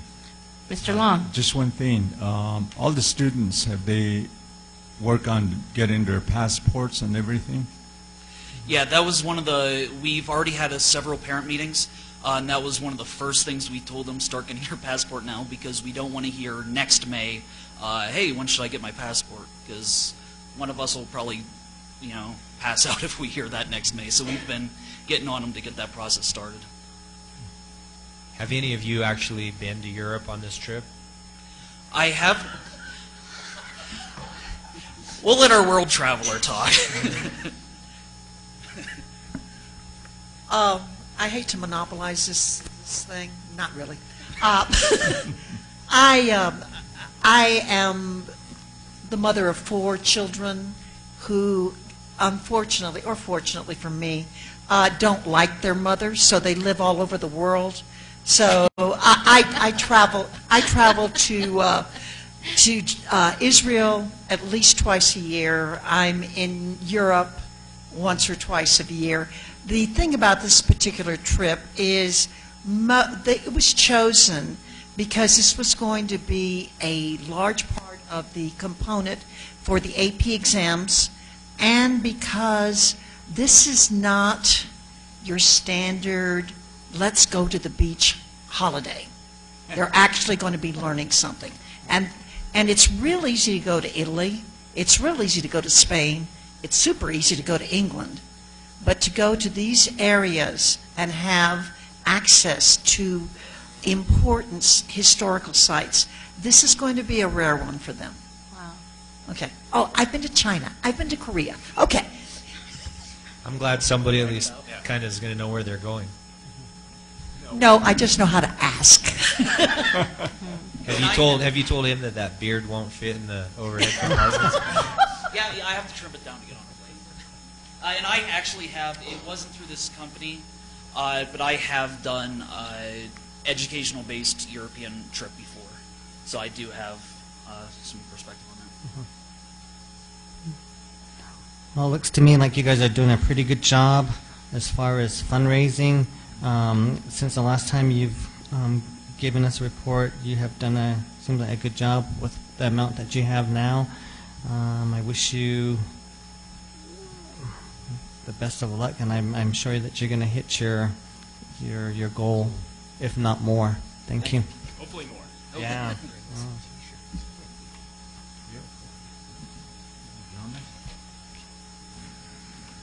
So what are your dates? I see your summer fundraising plans. Are these the only two fundraisers that you have at this point? So after talking to the students, we're trying to make the fundraising fit with their schedules.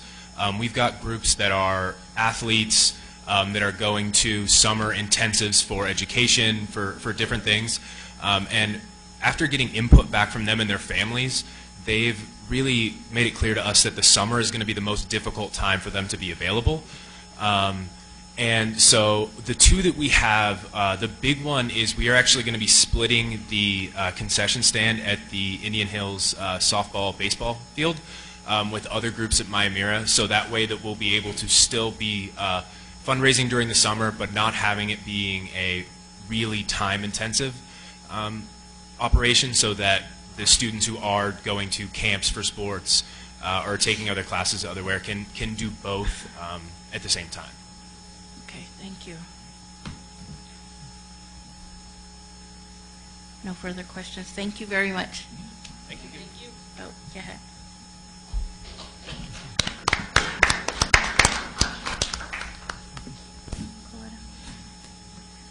Madam Chair, members of the board, the next one is the recruitment update. I have Ms. Sandra Lee going to be giving that report.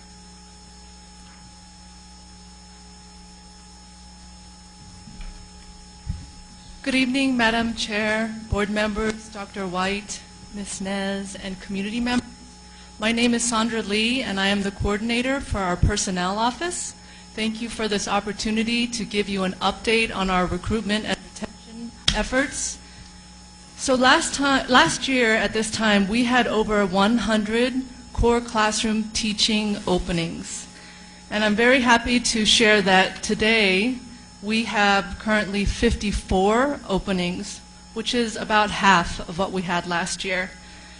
That number includes all K through 12 core classrooms, including PE and electives. We feel that there are several factors that have impacted the recruitment and retention efforts this year. First and foremost, the salary schedule changes have basically been a game changer for us. It's made us competitive not just locally, but also nationally. We're much closer to or at the average for several of the different salary schedules, and our new teacher's salary schedule is almost at the national average. So as we go out recruiting and talking to potential teachers, that definitely impacts how the conversation goes. Several of the employees, as a result of the salary schedule changes, have also decided to rescind their resignation letters. Yay. Yes. So thank you very much for your support in making that positive change. Also, I wanted to let you know that we did aggressively recruit at 11 fairs around the country. We interviewed approximately 140 teachers. We offered 59 letters of intent on the spot to very strong candidates, and several of them are in the process of interviewing. I do know that 5 or 6 have been hired, and we're still in the process of interviewing and vetting those candidates. So really, at this point, it's in the principal's hands. We've done the recruitment fairs. We've gathered as much information as possible, and now the principals have the information to make contact. Ms. Lee? Yes. The 5 to 6 that are hired, is that already in the 54?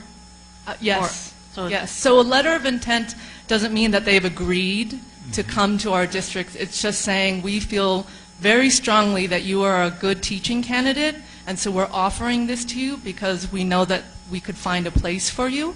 No, I mean the 5 or 6 that were hired. You said there's 5 or 6 hired, right? Yes, yes. Okay, so on the 54 that are open, yes, is that included in there? Yes, it does. Okay. Yeah.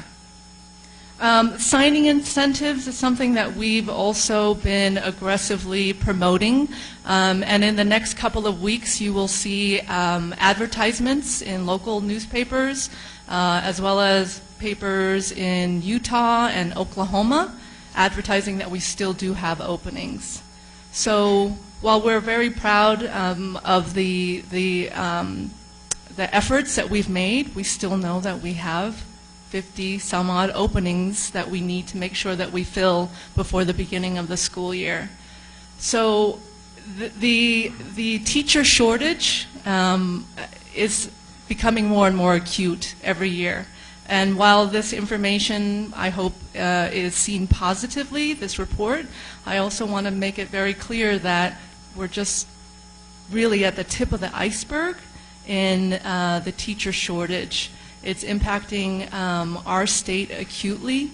The number of teacher graduates that we're producing as a state were just simply not enough to actually replace the openings that we have every year.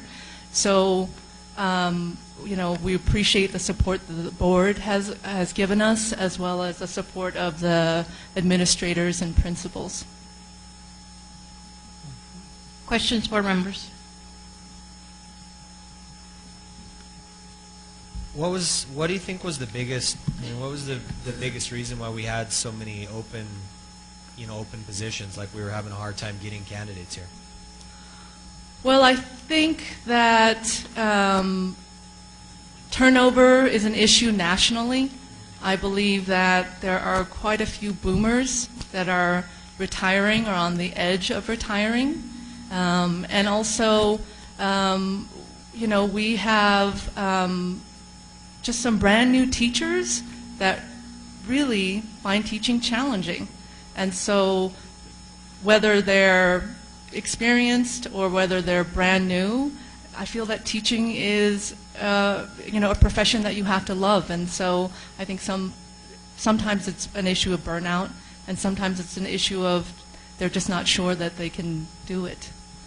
So I mean, like on your statistics that you said like last year we had like over 100 openings, and right Yes. now we have like 54 openings, or like that, like it had been cut in half. But I mean, the pay increases were just approved like, I don't know, like two board or 3 board meetings ago, and it wasn't very long. So I mean, over the last 12 months, I mean, was there a stronger recruiting effort before we had pay increases? I mean, we didn't just hire 50 people in the last like.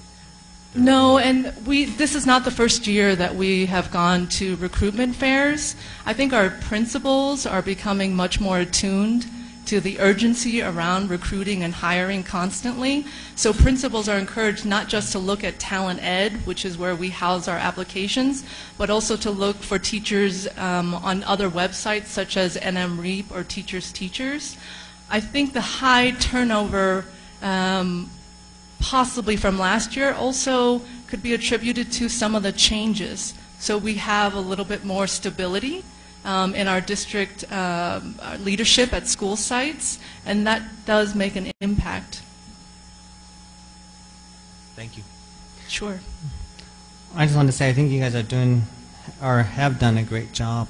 You know, I remember last year having that over 100 openings, and I'm really glad that our salary increase has helped, because I know last year we had a great many people who did resign, and I'm glad that this is now going to keep the ones that were planning on resigning and keep them here. Thank you. Ms. Lee, I think the biggest thing for me is advocating for advertisement in our local newspapers and, like you said, the surrounding areas. That was a big request that I kept putting in last year and the year before, and it was never done. We asked for the Navajo Times, we asked for the Gallup Independent, we asked for Gallup Sons, we asked for our neighboring school districts and reservations, and I just strongly encourage you again to please make that a reality for us. I know that I got an email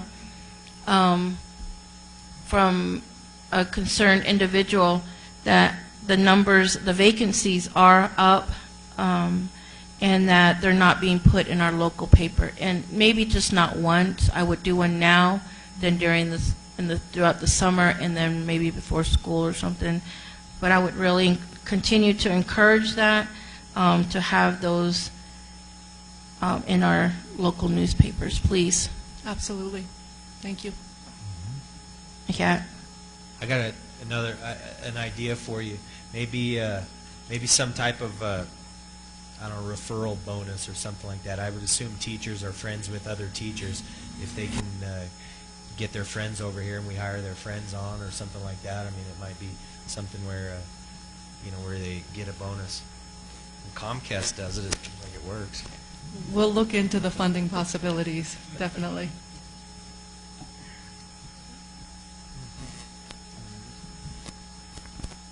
Thank you Yes, for this thank opportunity you. to share. You too. Thank you for the update. Moving on to C, we have bilingual seal update. I'm sorry. Okay. Dr. White. Thank you, Madam Chair, members of the board.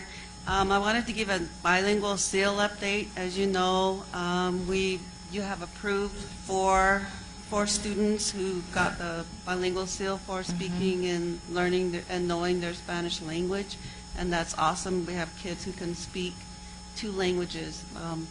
But for the Navajo Nation one, we do not have any students, as you know.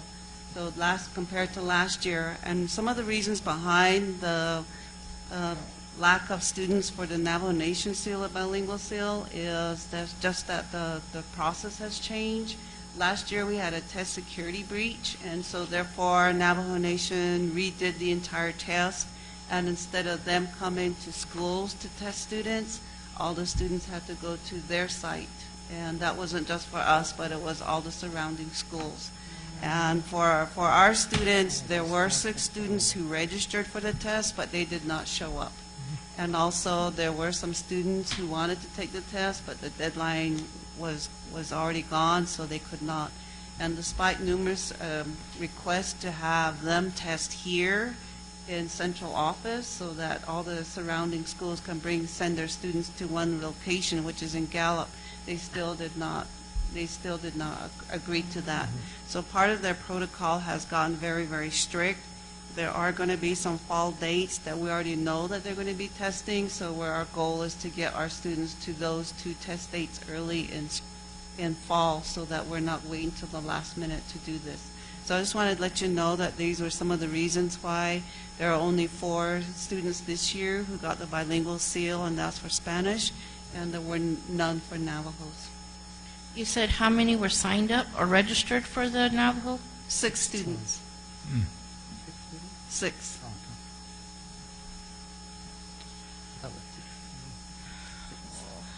Okay. Any questions, board members? The 4 students that were awarded tonight, how were they tested? Were they in their at their school? Because Spanish is a written language and they have more assessments for Spanish-speaking students, they went through a process. And part of that process was from their teacher recommendation. You met their teacher earlier, and she's the one that recommended for seniors first to go through who she believed, who she thought would be able to take the test. And it was an online Spanish test. They had to read, write, speak, and speak Spanish, and they were graded by the assessment company. And once they scored a 4 out of 6, they got to earn they passed the assessment piece. They also had to present a portfolio to the community.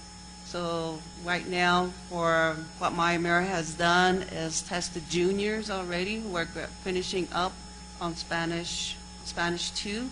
They've tested their juniors right now, and they're looking at doing the portfolios for the juniors, so that we'll have a head start on the seniors for next year as far as the bilingual. And like I said, we're looking at being more proactive for Navajo Nation and getting them into the October and November testing dates.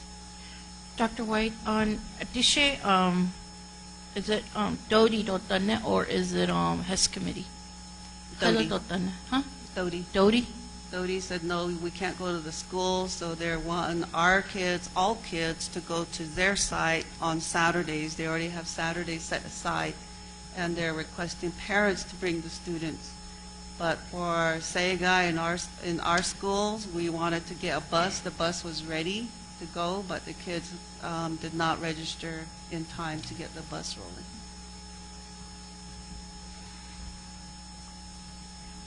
Just some future thoughts, board members.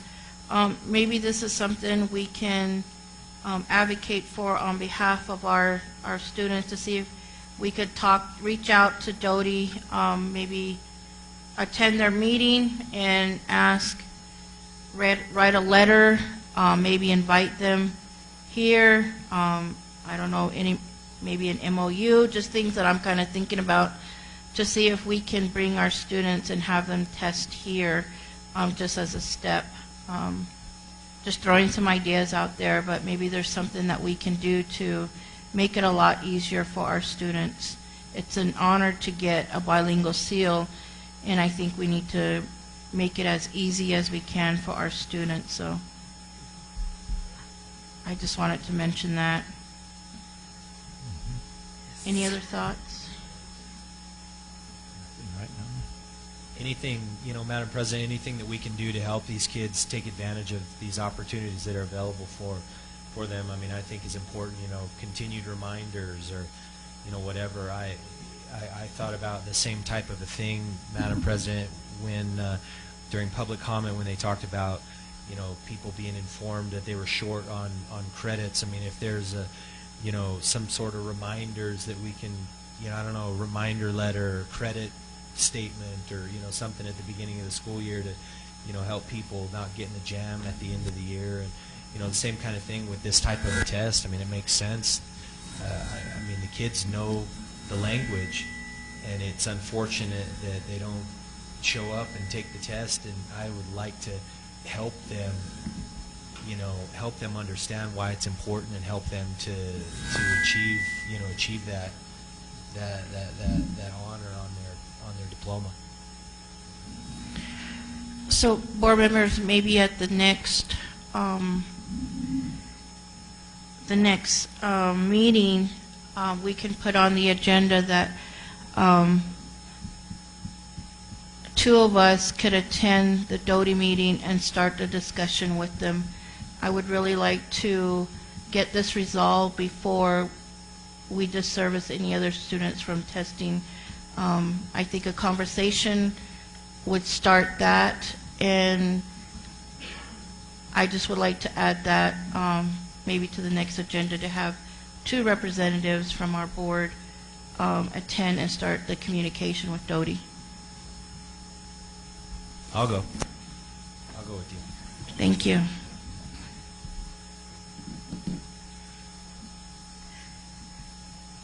Board members, we're on A2, which is board reports. I know we haven't had this on the board agenda, but this is normally a time when board members inform the public and administration on the different meetings, conventions, conferences, trainings that you have attended in your district or outside your district, because I know a lot of us do that too. So we'll go ahead and start with Mr. Shaw. I have not gone to any meetings, conventions, conferences other than the training sessions in Santa Fe. Thank you. Mr. Mortensen? I went to the Indian Education Committee meeting, and unfortunately I ate breakfast before I went. The folks that were there were so pleasant to be around, and I enjoyed my time with them and to hear about the work that they're doing to try to promote the language and culture education. And I appreciated their efforts, and it looked like, you know, it looked like they have a pretty good contingent of people that come and care about their education, and I'm happy to be there and happy to help out with it that I can. Thank you. Mr. Long? Thank you, Madam Chair. Since being sworn in, I have gone to Coyote Canyon, Standing Rock, Vicente, White Horse Lake, Little Water, Smith Lake, Mariano Lake, Church Rock chapter meetings, pretty much to introduce myself and let them know that I represent District 2 as a school board member. And the chapters that I haven't gone to is Casimira Lake, Pueblo Pintada, Ojo Encino, and now Dishkish. Those are the only ones that's remaining. And on some of these chapter meetings, I have taken or invited Mr. Mike Hyatt to accompany me. When I talk about the school board, it's pretty much what I do as a board member. And the reason why I take him is that I cannot get involved in administrative matters, and some of the questions that have been coming from the people at these meetings pertain to personnel issues. So that's why I've been taking him along, and I want the community to recognize and know who he is. So I've done that. I've visited Crown Point Elementary School, the middle school, the high school, and Tsaigwe. I only need to go to Catherine Miller. So I think those are what I like to report. I've also met with Congressman Ben Ray Lujan here in town, and I've also been invited by Congressman Steve Pierce when he visits town, the town of Gallup. He invited me to sit in on roundtable discussions, so that will be happening soon. The meetings that we went to, chapter meetings, I'm glad Carmen's still here. That's the main issue that communities have been expressing. They're asking about Johnson O'Malley funds, how it's being used, who's benefiting. And the other thing that they ask about is Indian Education Committee members. They said, we don't know who our IEC members are. And I asked for a list. I haven't get it from you, Carmen. But that's some of the main questions that are coming up at these chapter meetings. That's it, Madam Chair. Thank you. Mr. Mitchell? Yeah, I have attended the Standing Rock chapter meeting, Coyote Canyon, and Tohatchi as well. I've also gone through my schools in Tohatchi and Navajo, and just visiting with teachers, parents, and just kind of doing a simple walkthrough. I also attended the same meeting with Mr. Mortensen. Also, the meetings in March for IEC, a couple of their special meetings I've attended. In my area, we have Theroux, Smith Lake, Baca that I continuously go to, so probably twice. I need to go back to my Yumbato and the Pinedale area.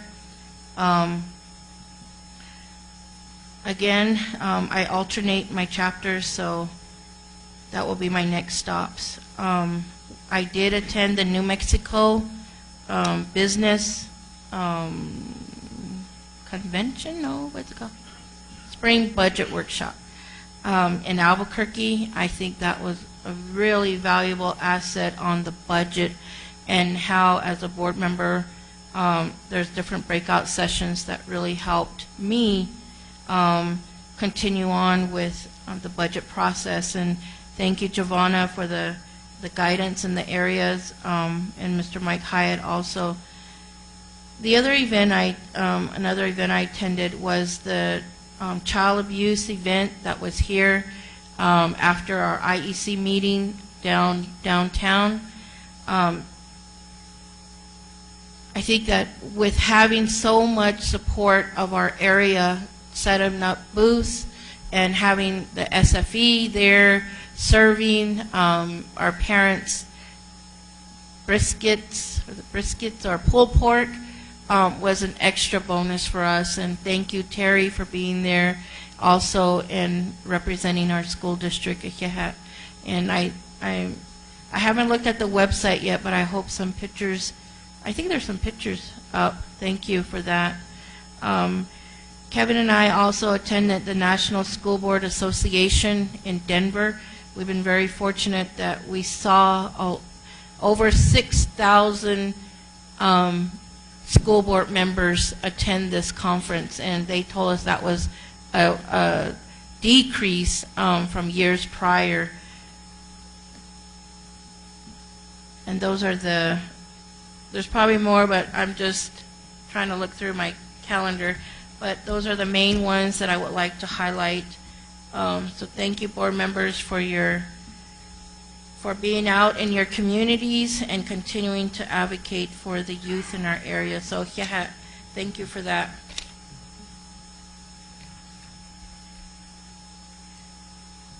I'll put my glasses on for this one. Notices and communication. On May 5th is the last day for seniors. May 15th is our next Board of Education meeting here in the boardroom. May 29th is Memorial Day that we'll be observing. No school. And May 30th is the last day of school for students. Be ready, parents. May 31st is a Professional Development Day here, the last day for teachers. June 1st through the 3rd, we have the New Mexico School Board Association Law Conference at Hotel Albuquerque. Please, board members, get with Joan if you're going to be attending that so she can start making arrangements. June 5th is another board meeting. June 19th is a board meeting. Number 4, we have graduation 2017, May 11th on a Thursday. Project Search is at 6 p.m. at Hilton Garden. I hope you guys can make that graduation. May 12th, we have Gallup High School. May 13th, we have Crom Point High School, Theroux High School. May 18th, we have Tohatchee High School. May 19th, we have Rama High and Maimira High. The 20th, we have Central High School, Segai High School, and Navajo Pine High School. And thank you, board members, for signing up for those graduations also. The next we have on under 7, old business. We have A, election of board officer for position of president. I do.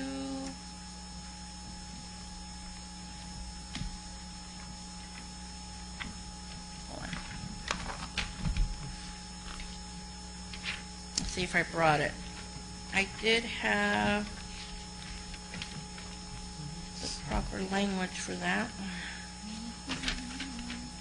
Thank you. I know I had it somewhere. Thank you, Kevin.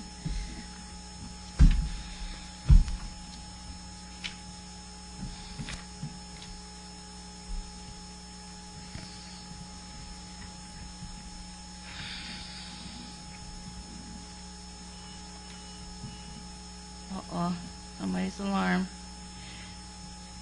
The board policy, election of officers and authority of the board. The Board of Education shall have the power to elect its own officers, which is the president, vice president, and secretary, annually at the first meeting in July. We did waive board policy in last board meeting, so that is why it's scheduled today. Should the present officer be, a temporary election shall be held by the officers for the period from the first meeting to the meeting in July.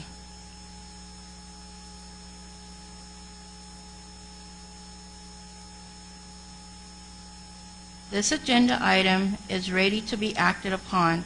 I will describe the process and then call upon the board to make nominations for the offices.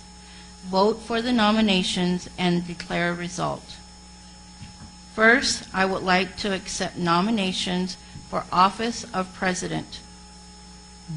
Madam President, I would like to stand behind my belief that you are the most qualified person up here to be president of our school board. Tonight you received 2 awards from the Mexico School Board Association. One is the Leadership Achievement Award, and the other is Outstanding Leadership Award. And these are state awards that are given to you as a leader. So with this, I would like to nominate you, Priscilla Manuelito, to continue to be our school board president. Thank you, Mr. Mitchell. I accept your nomination. Madam President, I would like to nominate Member Charles Long for President of the school. Thank you, Mr. Shaw.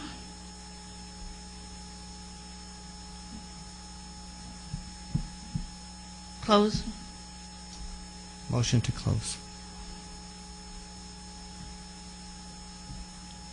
Thank you.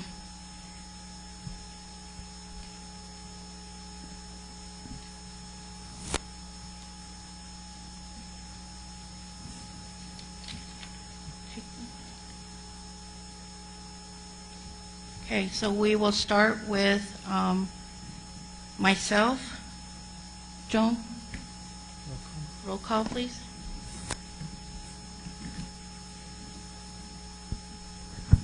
Mr. Schaaf? No. Mr. Mortensen? No. Mr. Long? No. Mr. Mitchell? Yes. Ms. Manuelito? Yes. Thank you, board members, for voting. I would also just ask, before I turn everything over to Mr. Long, I would like to read a statement. And he can proceed over the other positions.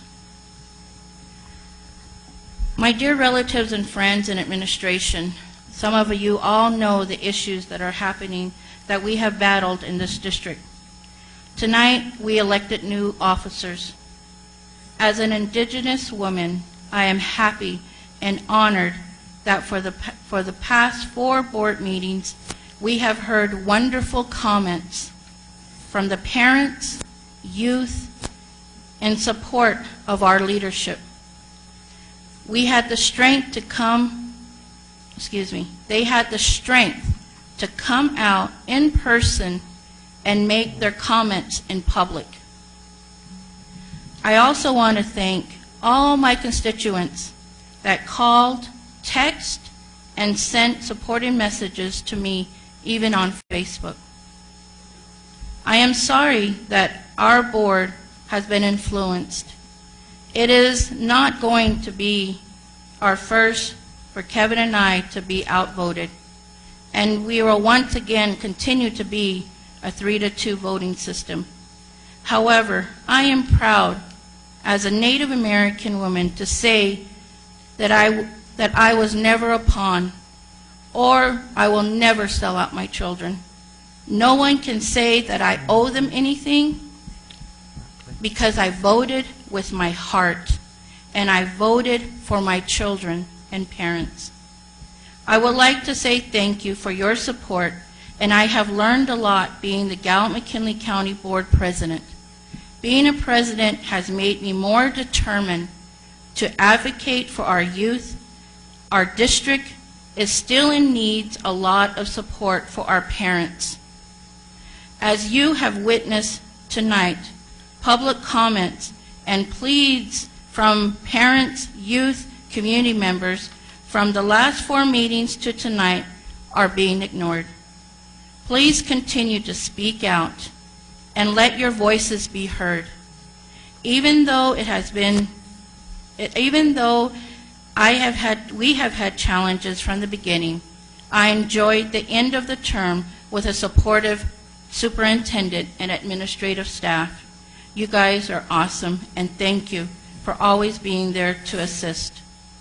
No matter what other board members say or negative people say, we, the former board members, and I have made a big difference in this Gallup McKinley County School District. Lastly, my voice will not be silenced. We will continue to be strong, and I ask for your prayers for this board. Thank you very much for everything that you guys are doing and what you have given me this opportunity. So I would like now turn the chair over to Mr. Charles Long. Thank you, Ms. Manolito, for the work that you have done. Those will not go unrecognized. And as a new board chair, the kids are still going to be a priority. It's not something that's going to go away. That is our job as board members. And my vision is to see that our children receive the best possible education that can be provided for them. I want our kids to be competent and proficient when they finish high school, so that when they finish high school, if they choose to go to work directly, they should have no problem in finding a job. And if our children, our students, desire to go to college, I want our students to be able to go to a college or university without any problems. I want them to go to an institution of higher learning with the competency and the proficiency that is needed to tackle their studies immediately. Our children will not be forgotten. And also, I want to be able to recognize our staff that do everything possible to make education happen. Faculty, principals, support staff, they need to be appreciated and recognized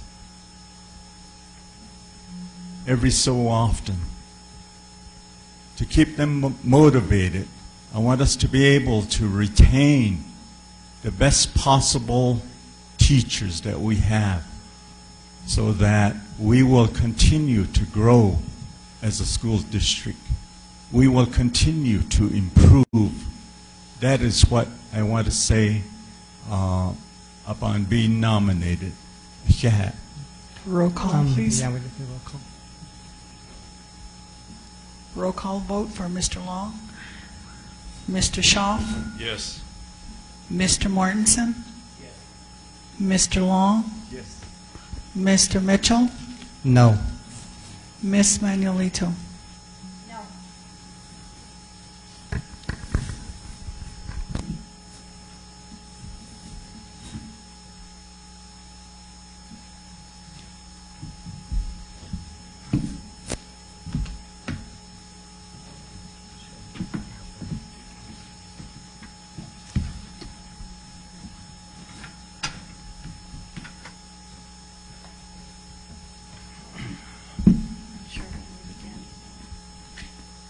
Hagoshi, thank you, Priscilla, for leading the school district for the years that you've been there as the board chair.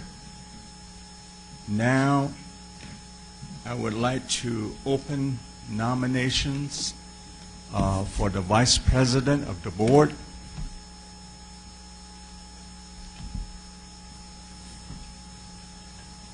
Mr. Long, I would like to nominate Mr. Kevin Mitchell. Okay. Any other nominations?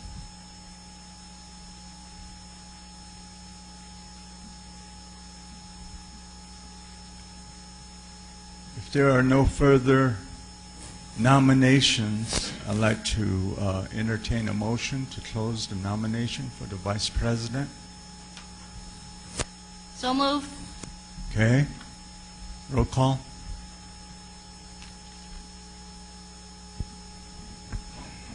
Mr. Shaw. No.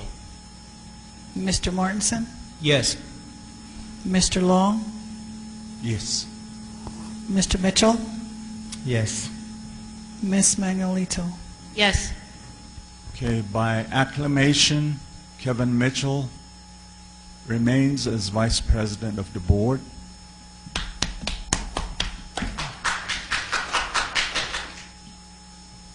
Now I'd like to open nominations for the secretary of the board.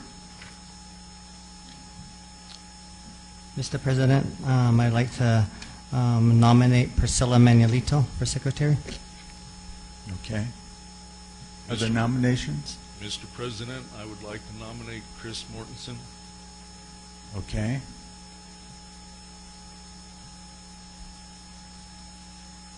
Motion to close nominations. Motion to close nominations. Roll call.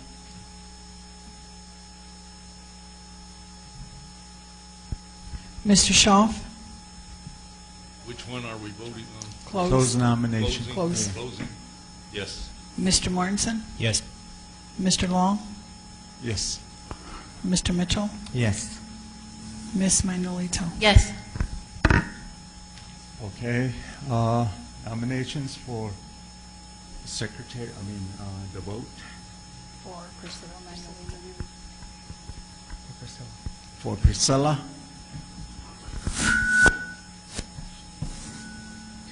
Roll call. Roll call. Mr. Shaw. No. Mr. Mortensen. Yes. Mr. Long. No. Mr. Mitchell.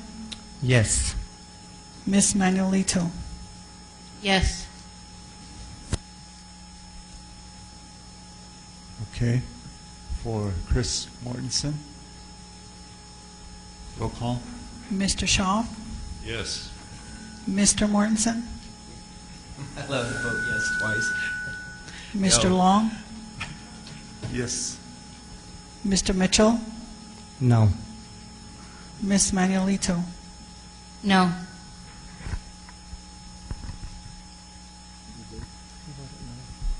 Did you vote yes or no, Mr. Mortensen? No? Okay, Priscilla Manolito. Okay, Priscilla Manolito is the secretary of the board.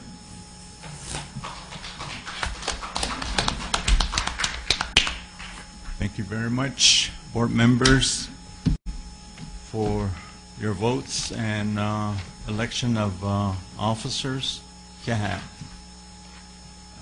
Let's continue with our agenda. We go down to H, new business, which is the middle college. Mr. President, members of the board, I'm going to request that since Middle College High School personnel has presented at the board meeting at Navajo, I would request that Giovanna Hanks present on behalf of the district so you can hear both sides of the story. Okay. Giovanna? President Long, members of the board, Assistant Superintendent Dr. White, members of the audience. What I have presented was just some additional information that has been requested. Currently, the membership at Middle College High is capped at 100. I did provide you the documentation as to what their student count is as of the 80th and 120th day for this current year. And then also some financial information regarding kind of the minimum and the maximum, which would be a range of monetary amount that would be associated with 20 students. I would like to remind you that although they are requesting 20 students, it does not mean 20 students would come from us. They could. We have no way to predict year to year where those students are going to come from or the demographics of those students. As was mentioned previously, there is an open lottery at Middle College High School, so year to year the number of students from various entities will change. Again, just what was presented, and then also there is, I know it was previously brought up that the district does retain 2% of the state equalization guarantee from Middle College High School. The district does provide services in reciprocity for the 2% that we retain, and we are required to provide those services in order to receive that 2%. Essentially, that is maintaining the student record system, such as PowerSchool, TiNet, and third one, the STARS team that works directly with Middle College High to make sure that we do accurate reporting for their school site. And then also any ancillary services, as was previously mentioned, they work closely with our special education team in providing any services that are requested. Finally, I know that there was information brought forward about IDEA funding. I believe that there was just a bit of miscommunication there. So IDEA funding is only generated by non-gifted special education students. And so if Middle College High were to generate those funds, we would flow them directly to Middle College High. There would never be an instance where their students would generate funds for our district. Although, and I would like to reiterate, they are part of our district, we do have two separate budgets. So they receive their state funding, we receive our state funding. It is based upon the demographic of our students. And I would stand for any questions that you have for me. Board members, questions or comments?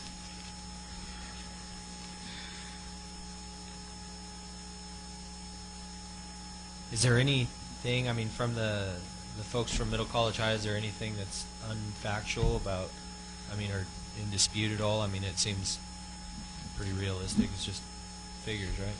And I do want to put out there that this is a range. Right. Again, I'm not saying in any way, shape, or form that all 20 students would come from Gallup McKinley County schools. There are other private Bureau of Indian Education schools. Those students could come from those school sites as well. And again, the demographics are going to change year to year. So there's no way for me to accurately predict next year, 5 years, 10 years, what this would look like. I'm just giving you a range. Which is the minimum and the max. Right, and as Okay. you can kind of see from the demographics that I provided, this is just from their 80th and 120th day count. You can see that they don't have a lot of the indexes that you typically see when I present our budget, and that's just the demography of their student population. Have we seen a budget from the middle college high yet? I mean, have we seen that, or do we have? Not yet this year, and that's not unusual at all. Right. The state has been very slow in getting us information, so we're all running frantic getting our budgets put together. You're going to be seeing a bunch for us this next board meeting, and that's because the state is just releasing information now.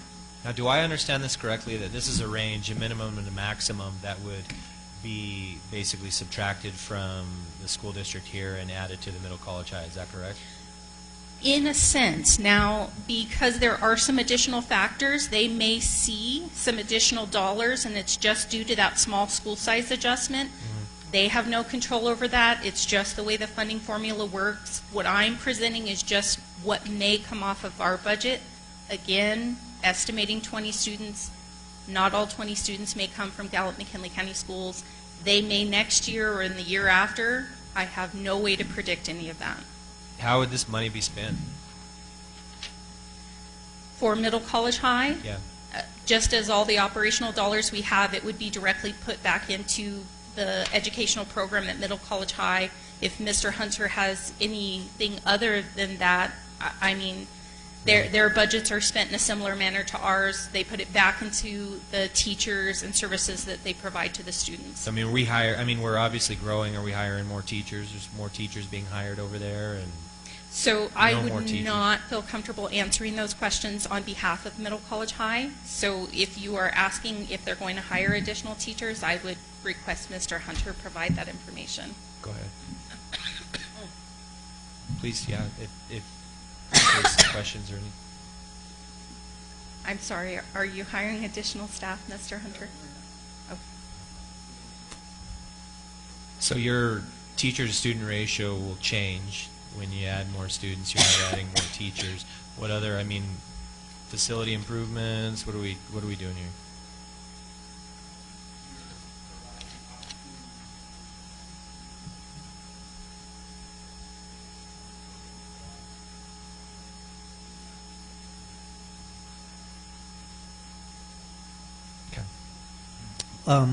Just with the increase of the 20 students, do you have the space availability for those 20 students, or are you going to have to acquire more space to accommodate these students?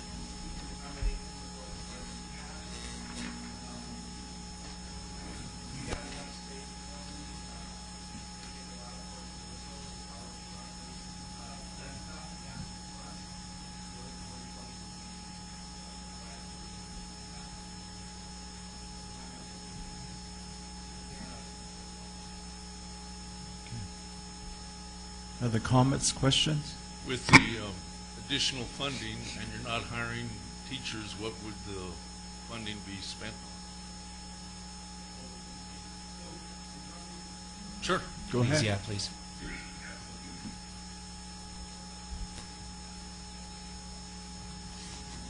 Okay. Okay. Yate. So to answer the question about what would that money be spent on, we did meet our business manager, myself, the superintendent Hyatt, Tavona Hanks.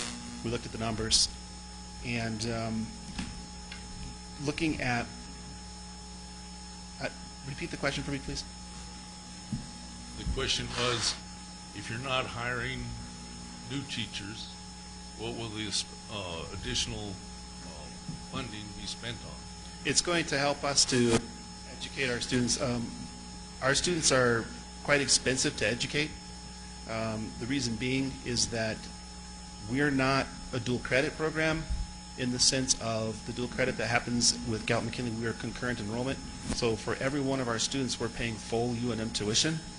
We're also paying about $70,000 a year in just textbooks. When they get their books from the UNM bookstore, sometimes the chemistry book costs $600.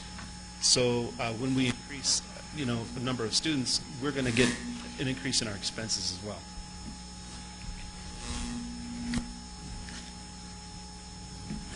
Questions or comments? It sounds like, I mean, we're talking about mainly just real, like, trickle-down spending on the students themselves. There's no other real... Yeah, we're putting it into the students and, what, just making sure they're taken care of. And I appreciate entertaining any questions you may have, about budget. I just wanted to point out that, just sort of to piggyback off what Senator Munoz and Ralph Richards had said, it's a program that's providing a lot of opportunities for students. I had mentioned last time, we have a graduating class of 35, and within that class, we've got a BA/MD student. We've got 2 who are getting full rides through College Horizons. There's a scholarship program for Native students. We've got another 2, they're Daniels Fund recipients. We've got students that are, in addition to going to the great schools that are here in our state, they're going to places like Colorado, Arizona, Utah, Wisconsin, Indiana, Texas, California. That's just this year's seniors.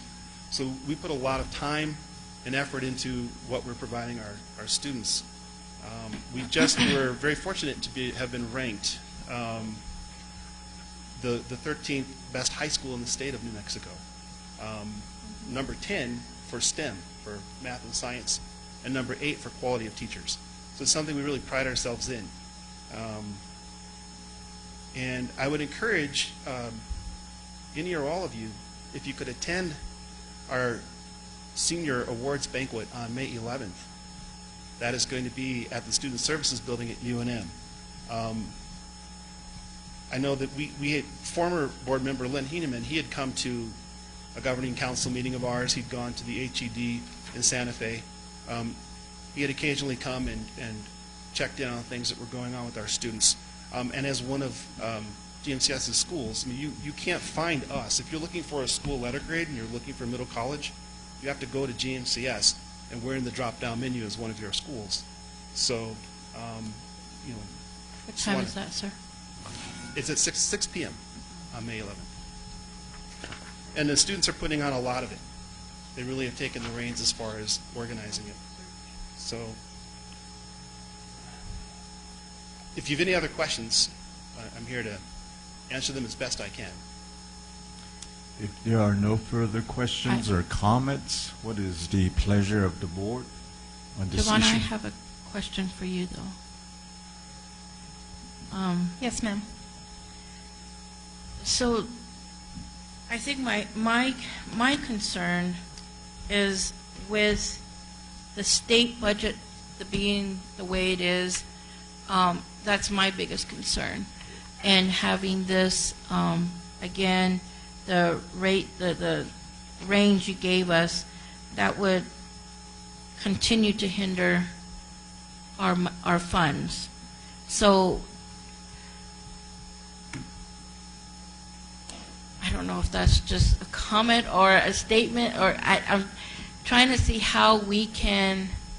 That's my concern, and I know it would be a district concern too. And I know 20 students sounds like a little bit, but it does hit us. I guess it's not a question, never mind.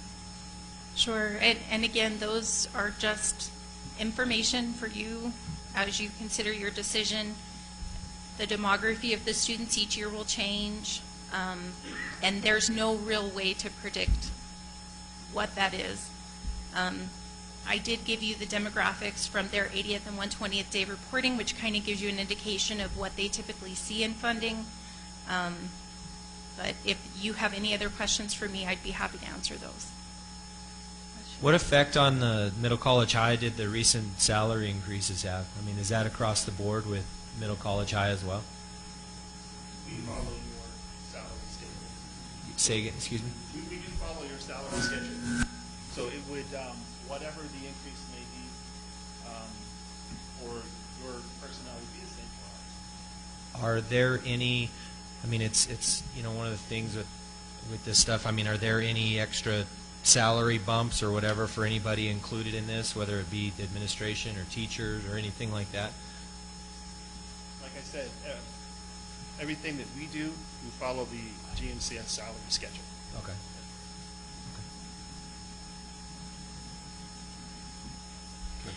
What are the demographics of your students at Middle College? As in nationalities? So ethnicities? Ethnicities, yes. You got it. For the first year, we are a majority Native American, but that is to say we're pretty well balanced. Okay. So with natives, Hispanics, Anglos, we also have a number of Middle Eastern, Asian, African American students. So, Ms. Manuelito, I did just pull your 120th day. The Asian was 4%, African American or Black was 4%, Caucasian, including Hispanic heritage, is 60%, and then Indian is 32%.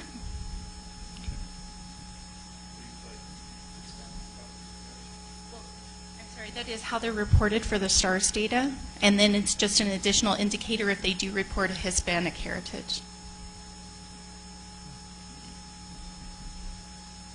All right, so no salaries increased as part of this. This is all going straight to the kids. Okay. What is the pleasure of the board? Mr. President, may I ask a question from Go ahead. Dr. Hunter? Okay. Dr. Hunter, I'd like to ask a question for teachers. You mentioned you're on the Gallup McKinley County Schools salary schedule and you follow that. Can you tell me who actually hires the teachers? Is it Middle College or is it UNM Gallup? Middle College. We do it by committee. We have a set of standard interview questions. Administration is on that committee. We interview the candidates and make our decisions. How many teachers do you have? We have 4. But then we also have administrators who teach. You know, I teach a course with UNM, a Navajo government course. Our counselor teaches a course, a psychology course. So we have 4 full-time faculty, and then there are 2 of us that also administrate or admin and counseling that teach a course apiece. So that make it a total of like 6 teachers then? Is that what you're saying? Yeah, but we would only be coordinated. We would only be, like myself and the counselor, are like a quarter of teacher, and then the other 4 are full. What opportunities are at Middle College High? I mean, just a general question. What opportunities are at Middle College High for special ed kids? We have 2 students on IEPs with disabilities, and so they have case management. They have time that they spend with their case managers. They get tutoring assistance. But in addition to that, we also make sure that the university, through Disability Student Services, is aware of their needs for accommodations, and those get communicated to the college professors. And so, you know, we do work in tandem with UNM to make sure our students get the best outcome. Are a lot of these special education students, are they in remedial classes, or is it, or how do you, I mean? Yeah, that's a good question. And actually, with our students, we do have a group of students who don't take a whole lot of college courses. So when you ask about remediation, they may be taking some of the remedial courses at UNM, but primarily we're serving them. Our first priority is to make sure they get a high school diploma, and that's any of our students. If they're also on track for a 2-year degree, we help them with that as well.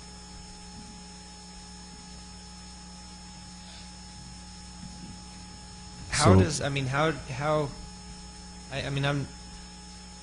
don't know if we should necessarily cut anybody for any reason, but how, I mean, it seems like it's a charter school mainly aimed at gifted kids and stuff like that. I mean, how does that square with having special ed kids' special education needs and things like that there?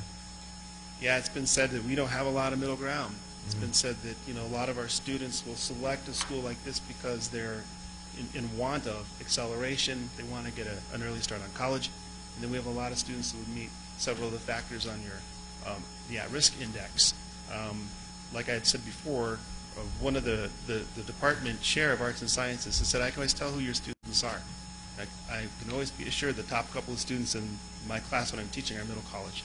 And he's talking about across the board compared to all the college students he teaches. Just by the same token, I can pretty much identify my bottom 3 or 4 are also middle college. He says, you don't have much middle ground. And it is a challenge. But we give them a lot of individual attention. The other thing, too, is we don't follow your typical 8 to 3:30 schedule. And so that makes things really difficult when you think about all the testing that the state requires. How do you get students all together when you don't have them captive anywhere? So we've built into the schedule seminar courses, and all 6 of us that you had asked earlier, you know, we have 3 grades, 10 through 12. We have teams of 2 that teach the seminars every week. And so when you heard the statistics I gave earlier about all the colleges that they're going to and the scholarships they've earned, it's from all the hard work that we every Friday morning sit down and we figure out what we're going to do in seminar.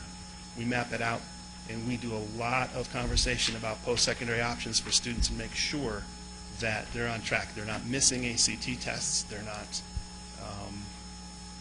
they're making application. They're finding scholarships. They get a lot of individual attention, but it's only through creatively putting into our master schedule that type of a course. So we do give them a lot of our time and attention. And again, you know, should we go to 120? That's about our capacity. We go above that, we're going to lose some of what we're able to do because we won't have that ratio anymore. I mean, from a, you know, like a philosophical standpoint, I mean, why do we need middle college high? Like, why were you? I mean, teachers and administration that's up there, were you guys just sick and tired of the school district down here, and so you know, started a new thing? I mean, I'm just trying to understand why we can't do this at Miyamura and Gallup High and Tohatchi High School and you know, any of these. Like, why do we have to have a specialist charter school? And I can't speak to why it got started in 2002. It did. Ms. White, you were an administrator there at one point. You might know more about its history than I do as why it got started. I'm not sure when you served. Thank you, Mr. Hunter, for that question. Yes, I was a principal of Middle College High School way back in 2003 or 4, somewhere way back. And back then, historically, it was addressing the dropout, the kids who are at risk, who have already dropped out, and they felt like they had no place to go. And that was the focus of the school back then, and that's why the enrollment was very small. It was 25, and we were reaching out to the rural schools. We had kids from Crown Point, Theroux, Crystal, Navajo, and the surrounding areas. It wasn't necessarily from Gallup. If they were from the Gallup area, it was primarily the kids who had dropped out, trying to give them a second chance, trying to give them that boost that, yes, they can be successful in college. And it was the focus back then. Ray, we still have a significant number of students that would fit that that identifier. So to answer your question, Mr. Martinson, what parents tell us about middle college is that by allowing the students to be on the college campus and to get a couple of years of that experience, their transition into the 4-year is a lot better. They're more successful. They go to a school, they retain at the school, they complete. You know, these are things that parents will say, I know that your dual credit opportunities are likely to expand significantly. You heard Mr. Richards talk about it during public comment. Mr. Hyde does have a meeting scheduled with Jamie McMahon, Director of Student Services, who oversees dual credit. She's had her own battles to fight at UNM, but as it turns out, she's committed. She's committed to bringing those opportunities. It probably wouldn't look the same as what we're doing. Dual credit and concurrent enrollment are different. The students at GMCS, I would presume, and I'm not sure, I mean, this is for Jamie to speak about, I would think that a lot of what they'll be taking through dual credit will be courses that will carry UNM credit, but it'll be through your own instructors, and so it's probably not it may not necessarily be happening on the UNM campus, but within your schools themselves. So that is a different experience, a different kind of situation than what we're offering the students who, are on the campus. Dr. Hunter, I have a question. So the students that are coming out from the rural areas of Crown Point, Tagay, Tohatchi, Navajo, Thuru, Rama, are you transporting these individuals in to be at Middle College? No, and that's when we were looking at the different, like you'd heard Ms. Hanks mention earlier, that a lot of those indices that you normally see don't necessarily apply to us. One of those would be, when you look at the highest dollar amount that comes out of impact data, it's students on federal land. We don't have a lot of them, and it's probably just because of geography. We don't have transportation for students. I mean, I know that's something that, charters can compel their districts to do through statute is provide transportation, but it wouldn't make sense for us because they're not following that typical 8 to 3:30 schedule. And, if they're taking a schedule that looks a little bit more like a college schedule, then how would you even do that, as far as transportation goes? But to answer that, what I think might be the larger question there, Ms. Manuelito, is, that is one of the unfortunate things. We do have students who come in from Tohatchi, but not that many. Tohatchi is not that far to drive, but it's students that are either driving themselves or maybe the parent works at UNM or somewhere in town and can bring them in. That's why we're not drawing on those kinds of funds. But anyway, I think his plan is to more democratize what's going on with dual credit. For the outlying schools, she's talking about doing things that would involve online learning so that students can get those opportunities. So, perhaps GMCS would be an easier thing for students who are in the outlying schools because of the transportation issue. So out of your 100, how many students come from the rural area then? Or what is the percentage of rural areas coming into Middle College? And honestly, Mr. Mitchell, I'd have to look and see. But off the top of my head, I do know that we've got a couple that come in from Tohatchi. We've got some that come up from Zuni, but that's because they're coming who are working in town. I've gone out to chapter houses. I've talked with them about who we are. That's part of the reason why our native enrollment has gone up significantly from what it had been in the past. But that said, they're not a lot, and it's just simply geography. We're located. If we had transportation, that may be different. But then again, I'm not sure how you would do that with the model that we follow. How did this thing morph from being like a, for at-risk students to, obviously like the majority of these are, gifted students is what it looks like, and the demographics seem like they're way out of whack with what our school district is. Good question. A majority are not gifted. But we do have a lot of students who are what you'd call gifted. They have IEPs for that. We are one of 23. We're the first middle college in the state of New Mexico. There are 23 of us. And this is what's typically seen in the middle college environment. A lot of families and students will self-select, and I guess I would look at this quote I had printed up from John Dewey. What the best and wisest parents want for their child, that must we want for all the children of the community. And I believe that speaks to why, a lot of students and families that are involved in the education field have an interest in this type of a school. Board members, need to remind you that Devonna is the one that's the main presenter here. And also that the middle college high school already made their presentations at Navajo. And we need to deal with this issue, whether we approve the 20-student enrollment for the high school. So, Board, I do appreciate you giving Mr. Hunter an opportunity to answer questions that were directed at him, be able to provide that accurate information for your decision. I would also like to say that I know that Mr. Hyatt is very dedicated in enriching the academic curriculum for all of our students in Gallup McKinley County Schools. You've seen his commitment with the College and Career Readiness Coordinator position that we've put into place. I know that we will be meeting with Ms. McMahon from UNM, and I have worked with her previously. I can honestly say that I believe we will have a very good relationship going forward. She's a very knowledgeable person, and I do look forward to working with her again. But the achievements that you see with Middle College High, we want to be sure that all achievements for all of our students are available. So, I mean, I would just like to say for Gallup McKinley County Schools, in the vision that's been communicated to me by Superintendent Hyatt, we are looking to expand that to all students possible.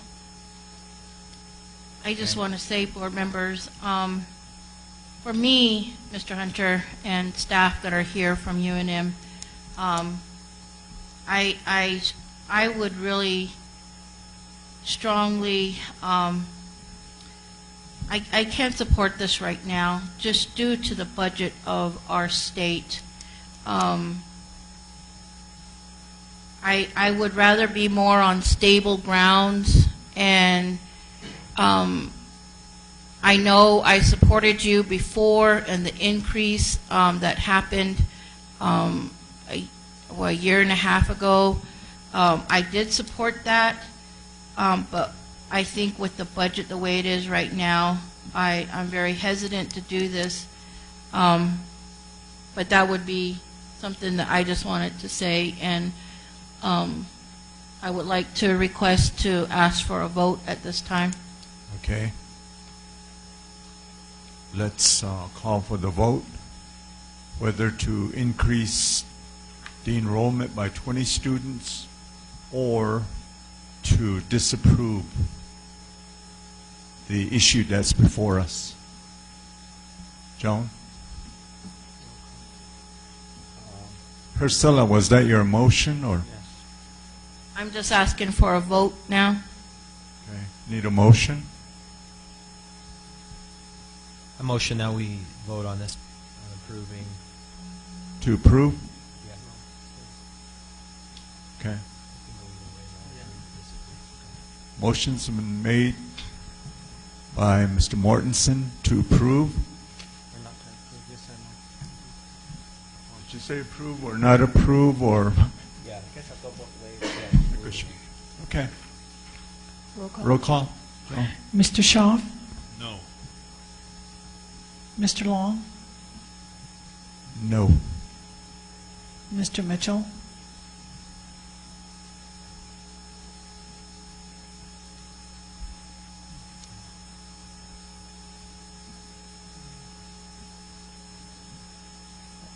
Mr. Mitchell? I'll go no. Ms. Manuelito? No, not at this time.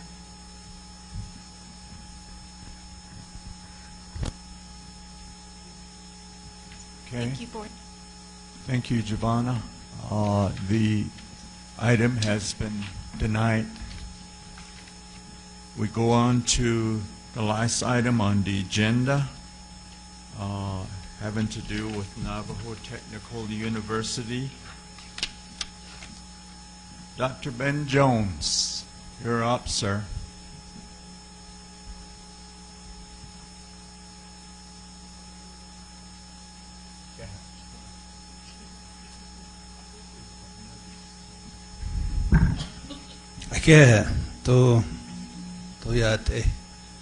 Thank you, Mr. President, members of the board, for this opportunity to briefly present what we're proposing is an MOU with the Gallup McKinley County School District. I do work for Navajo Technical University. I operate Navajo Tech Innovation Center, just right down the street from here. What we do is we have an incubation program. We help local entrepreneurs get into business and maintain their businesses. We're also a state certified incubator So we do also incubate ideas. In this case, we have a Gallup grant to really focus in on something that we do uniquely at Navajo Technical University, which is advanced manufacturing. We've been building that program for some time, but now we're looking at the commercial viability of it for the Navajo Nation as a whole. But we also want to work with the K through 12 schools on building a career pathways to advanced manufacturing at NTU. So what we're proposing is that we both jointly pursue these opportunities with your kids. One of the programs we'll be doing in June that we're proposing is to do a week-long summer camps to orientate students into the idea of 3D printing. So in a nutshell, that's what the MOU is covering. Thank you. Any questions, board members, comments?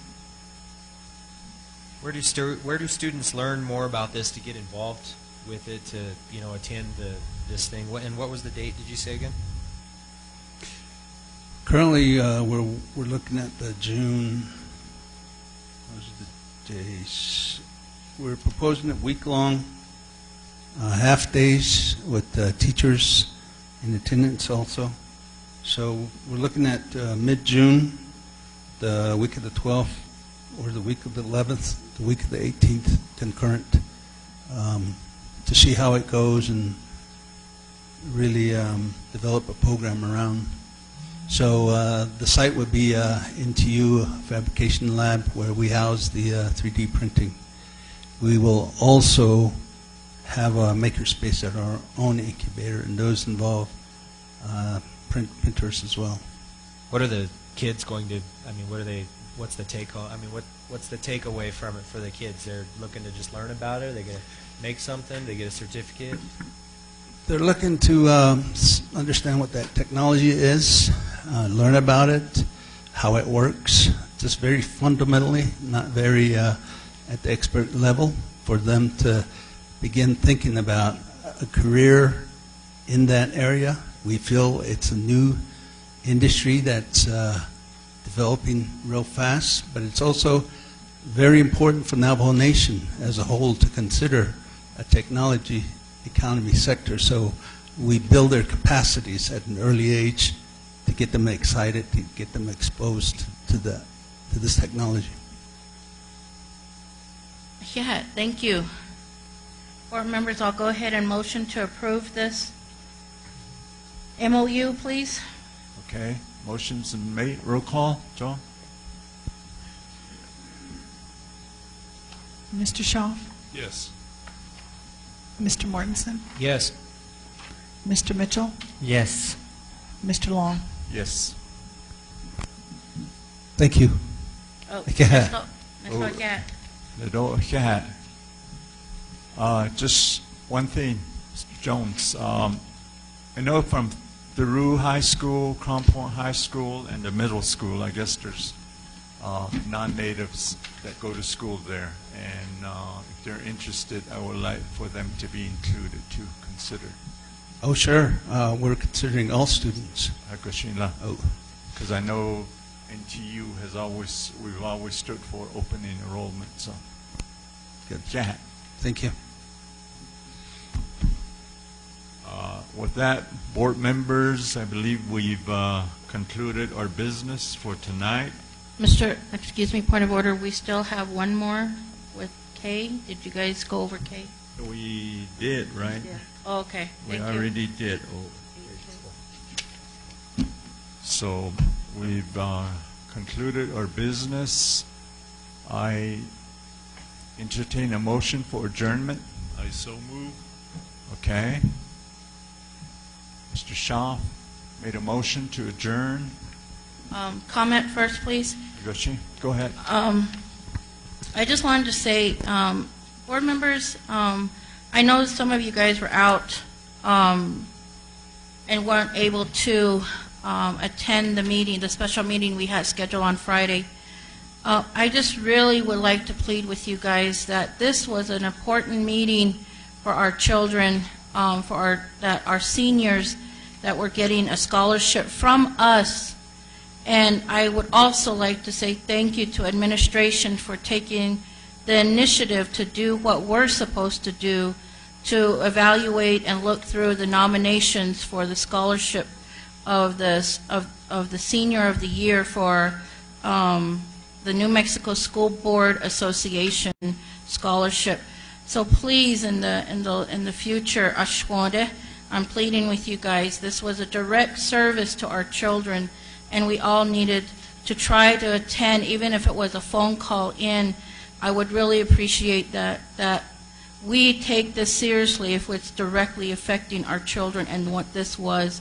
So thank you for that, and I just want to say thank you for administration and doing and selecting this young gentleman for this award.